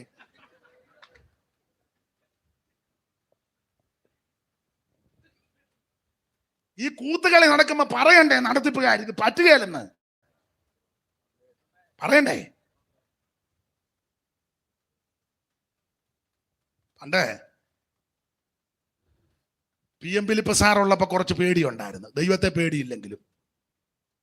അയ്യോ, ഫിലിപ്പ് സാർ വരുന്നു. ദൈവം നേരത്തെ 6:30 വന്നത് അന്വേഷന്. ഫിലിപ്പ് സാർ 7:30 ആയപ്പോഴാ ദൈവത്തെ ഭയപ്പെടുക. അയോഗ്യമായിട്ട് വസ്ത്രം ധരിച്ച പറയണ്ടേ? പറയണം. തലേ തുണിയിടാതിരുന്നാ പറയണേ. സഭായത്തിന് തലേ തുണിയിടാൻ പറയണ സഹോദരി. അത് പറയരുത്. പറയിപ്പിക്കുന്നതിന് മുന്നേ ഇത് എല്ലാം വന്ന് യോഗത്തിന് വന്നിട്ട് നമ്മൾ ഈ നടത്തിപ്പുകാരൊക്കെ ഇരിക്കുന്നത് കൊണ്ട് ചിലരെ ശ്രദ്ധിക്കും. അവര് വന്ന് കസാരയാണ്, കസാര അവിടെ പിന്നെ പതുക്കെ ബാഗൊക്കെ തുറന്ന എന്താ തലയിടുന്നതിന്റെ പേരിനെ ഷാളെന്ന് പറയാം, സ്കാർഫ് എന്നൊക്കെ പറഞ്ഞാൽ ചിലപ്പോൾ തെറ്റിയെന്ന് വരും. അത് വന്നിരുന്ന് ഇരുന്ന സ്ഥലത്ത് എല്ലാവരും ഒന്ന് നോക്കി, പിന്നെ അത് ബാഗ് തുറന്ന് കുടഞ്ഞെടുത്ത് എല്ലാം നോക്കി പതുക്കെ. യോഗ്യമല്ല. പ്രപഞ്ചമോഹങ്ങൾ വർജിക്കണം. പെന്തിക്കോസുകാർ ഇപ്പൊ ഈ കമ്മൽ മാല ഇടുന്നില്ലെന്നേ ഉള്ളൂ, ബാക്കിയെല്ലാം ഇപ്പൊ പിന്നെ ഈ വള പോലുള്ള വാച്ച് കൊണ്ട് സൂക്ഷിച്ചു നോക്കിയാൽ നിങ്ങൾക്ക് എല്ലാവർക്കും ഒന്നും ഇത് ദഹിക്കുകയല്ലെന്ന് എനിക്ക് നല്ല ഉറപ്പുണ്ട്. ആരെങ്കിലും ഒരാൾ പറയാനെങ്കിലും വേണ്ടേ? സ്തോത്രം വേണം. ഏതായാലും ഞാൻ തന്നെ ഇതെല്ലാം വഹിക്കുക. അപ്പൊ പിന്നെ നിങ്ങൾ എനിക്ക് വേണ്ടി പ്രാർത്ഥിച്ചാൽ മതി. പ്രപഞ്ചമോഹം വർജിക്കണം. ഈ കാണുന്ന ഈ അടുത്ത കാലത്ത് ബർത്ത്ഡേ ആഘോഷിക്കുന്നു, മെഴുകുതിരിയെല്ലാം ഊതി കത്തിച്ച്. പെന്തിക്കോസുകാരാ ആ കേക്ക് ഊതി അങ്ങനെ കെടുത്തണമെന്നാണോ? കെടുത്തുക. ഇത് വെച്ചിട്ട് കത്തിച്ച് കെടുത്തുക. മിക്കവാറും കടാറായി. ബർത്ത്ഡേക്ക് ഞാനെതിരല്ല. നീ ദൈവത്തെ ഭയപ്പെട്ട് സ്തുതിക്കേ. ഒരായുസോടെ ദൈവം കുഞ്ഞിന് കൊടുത്ത്, ഒരു വർഷം കൊണ്ട് ദൈവം നിനക്ക് നൽകി, ഒരു കുടുംബജീവിതം കൊണ്ട് ദൈവം നിനക്ക് നൽകി ഒരു വർഷം. ദൈവത്തെ മഹത്വപ്പെടുത്ത്. ഈ പ്രപഞ്ചത്തിൽ ഒത്തിരി മോഹിപ്പിക്കുന്നുണ്ട്, കണ്ണിന് ഇമ്പം ഉണ്ടാക്കുന്നത്. അതിനെ എല്ലാം വർജിക്കണം. അങ്ങനെ വർജിച്ച് ജീവിക്കുന്ന വിശുദ്ധന്മാരെ ചേർക്കാൻ യേശു പ്രത്യക്ഷപ്പെടാൻ പോകുകയാ. ഇനി എത്രയും അല്പകാലം കഴിഞ്ഞിട്ട് വരുവാനുള്ളവനും വരും. ആമേൻ. നമ്മുടെ ഭാഗ്യകരമായ പ്രത്യാശ. എന്താ നമ്മുടെ പ്രത്യാശ? യേശു ക്രിസ്തു പ്രത്യക്ഷപ്പെടാൻ പോകുന്നു. 2 എപ്പോൾ പ്രത്യക്ഷപ്പെടും, സമയമൊന്നും പറഞ്ഞിട്ടില്ല. 3 ആർക്ക് വേണ്ടി പ്രത്യക്ഷപ്പെടും? അവൻ നമുക്ക് വേണ്ടി പ്രത്യക്ഷപ്പെടും. 4 ആ പ്രത്യക്ഷതയിൽ ആരൊക്കെ എടുക്കപ്പെടും? അവരുടെ യോഗ്യത. 1 അവൻ സുബോധത്തോടെ ജീവിക്കുന്നവർ, 2 ഭക്തിയോടെ ജീവിക്കുന്നവർ, 3 നീതിയോടെ ജീവിക്കുന്നവർ, 4 പ്രപഞ്ചമോഹങ്ങൾ വർജിച്ചിട്ട് ഈ ലോകത്തിൽ അവൻ ജീവിക്കുന്ന വിശുദ്ധന്മാരെ ചേർക്കാൻ യേശു വീണ്ടും വരും. ഇന്ന് രാത്രി കർത്താവിന്റെ വരവിനായി നമ്മെ ഒന്ന് സമർപ്പിക്കാം. കർത്താവെ, അവിടുന്ന് വരുമ്പോൾ കൈവിടപ്പെട്ടു പോകാതെ ചേർത്ത് കൊള്ളപ്പെടുവാൻ ഇന്ന് രാത്രി എന്നെ സമർപ്പിക്കുന്നു. ഇനി നടക്കാൻ പോകുന്ന ദൈവസഭയോടുള്ള ബന്ധത്തിൽ നടക്കാൻ പോകുന്ന പരമപ്രധാനമായ വിഷയം യേശുക്രിസ്തുവിന്റെ വീണ്ടും വരവാണ്. കാഹളം ധ്വനിക്കും, മരിച്ചവർ അക്ഷയരായിട്ട് ഉയർക്കും, ജീവനോടിരിക്കുന്ന വിശുദ്ധന്മാർക്ക് രൂപാന്തരമുണ്ടാകും. ഈ ദ്രവത്വമുള്ളത് അദ്രവത്വത്തെ പ്രാപിക്കും, ഈ മർത്യമായ അമർത്യത്തെ ധരിക്കും. ഈ ദ്രവത്വമുള്ളത് അദ്രവത്വത്തെയും ഈ മർത്യമായ അമർത്യത്തെ ധരിക്കുമ്പോൾ മരണം നീക്കി ജയം വന്നിരിക്കുന്നു എന്നുള്ള വചനം നിവർത്തിയാകും. യേശു വരാറായി, തിരുസഭയെ ചേർക്കാറായി. ഇന്ന് രാത്രി കരമുയർത്തി ദൈവത്തിന് മഹത്വം കൊടുക്കുക. ആ പഴയ പാട്ടിന്റെ 2 ചരണങ്ങൾ മക്കളെ നിങ്ങളെല്ലാം എഴുന്നേറ്റ് നമുക്കെല്ലാം കൂടെ ഒന്നിച്ച് പാടാം. സ്റ്റേജിൽ ഇരിക്കുന്ന കർത്തദാസന്മാർ എഴുന്നേക്കണം. എഴുന്നേക്കാൻ അപ്പച്ചൻ എഴുന്നേക്കണമെന്നില്ല, ആക്കം ഉണ്ടെങ്കിൽ എഴുന്നേക്കാം. നിങ്ങളാരും എഴുന്നേക്കണ്ട. നിങ്ങൾ എഴുന്നേക്കാന്ന് പറഞ്ഞാൽ നിങ്ങൾ ഇറങ്ങിപ്പോകും, നിങ്ങൾ ഇരുന്നാൽ മതി. അപ്പോൾ ഇവരെല്ലാം എഴുന്നേറ്റ് നിൽക്കും. ഒടുവിൽ എഴുന്നേറ്റിട്ട് നമുക്ക് 2 ശീലി പാട്ട് പാടി നിങ്ങൾ ഇരുന്ന് കൈയടിച്ച് പാട്ട് പാടി നമുക്ക് നമ്മുടെ കർത്താവിനെ മഹത്വപ്പെടുത്താം. കാഹളം ധ്വനിക്കും, കാഹളം ധ്വനിക്കും. യേശു പ്രത്യക്ഷപ്പെടാൻ പോവുകയാ, യേശു വരാൻ പറയാ. കരമുയർത്ത് ദൈവത്തെ സ്തുതിച്ചാട്ടെ.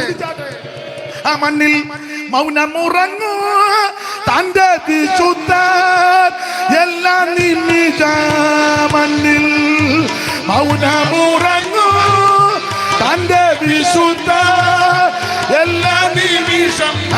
കാഹള ധ്വനിയെങ്കിൽ, കാഹള ധ്വനിയെങ്കിൽ, കാഹള ധ്വനിയെങ്കിൽ, കൈയടിച്ച് ഓ ചടിജേത ഉയർത്തിടും മുഖം കാണാൻ. ചടിജേത കൈയടിച്ച് ചേർന്ന് വരനേ നിന്നെ കാണാൻ എനിക്കധികം ഓ കൊതി ഉണ്ട്. വരനേ നിന്നെ കൈയടിച്ച് ചേർന്ന് ഓ വരനേ നിൻമുഖം, വരനേ വരനേ നിൻമുഖം. ചേർന്ന് പാടാ, കൈയടിച്ച് ചേർന്ന്.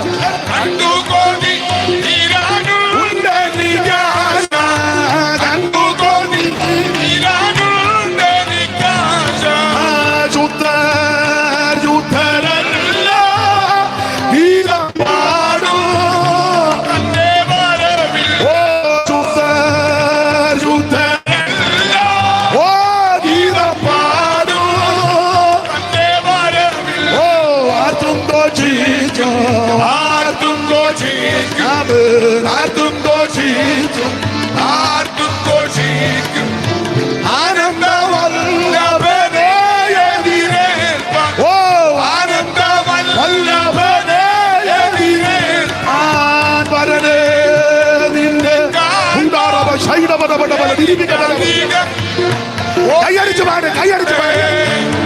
ഓ വരനേ നിന്നെ കാൻ. കൈയടിച്ചു പാടാ, ചേർന്ന് പാട്. ഓ വരനേ നിൻമുഖ, വരനേ നിൻമുഖ, വരനേ നിൻമുഖ. ഗ്ലോറി കൂടാരവ ശൈലവനവനവന. ഇന്ന് കണ്ടു ഓ കണ്ടു കോതി തീരാ. ഓ മണ്ണിൽ മൗനമുറങ്ങൂ തന്റെ വിശുദ്ധ എല്ലാ നിമിഷം. ഓ മണ്ണിൽ ശൈലവനവനവന. പ്രത്യാശയോടെ, പ്രത്യാശയോടെ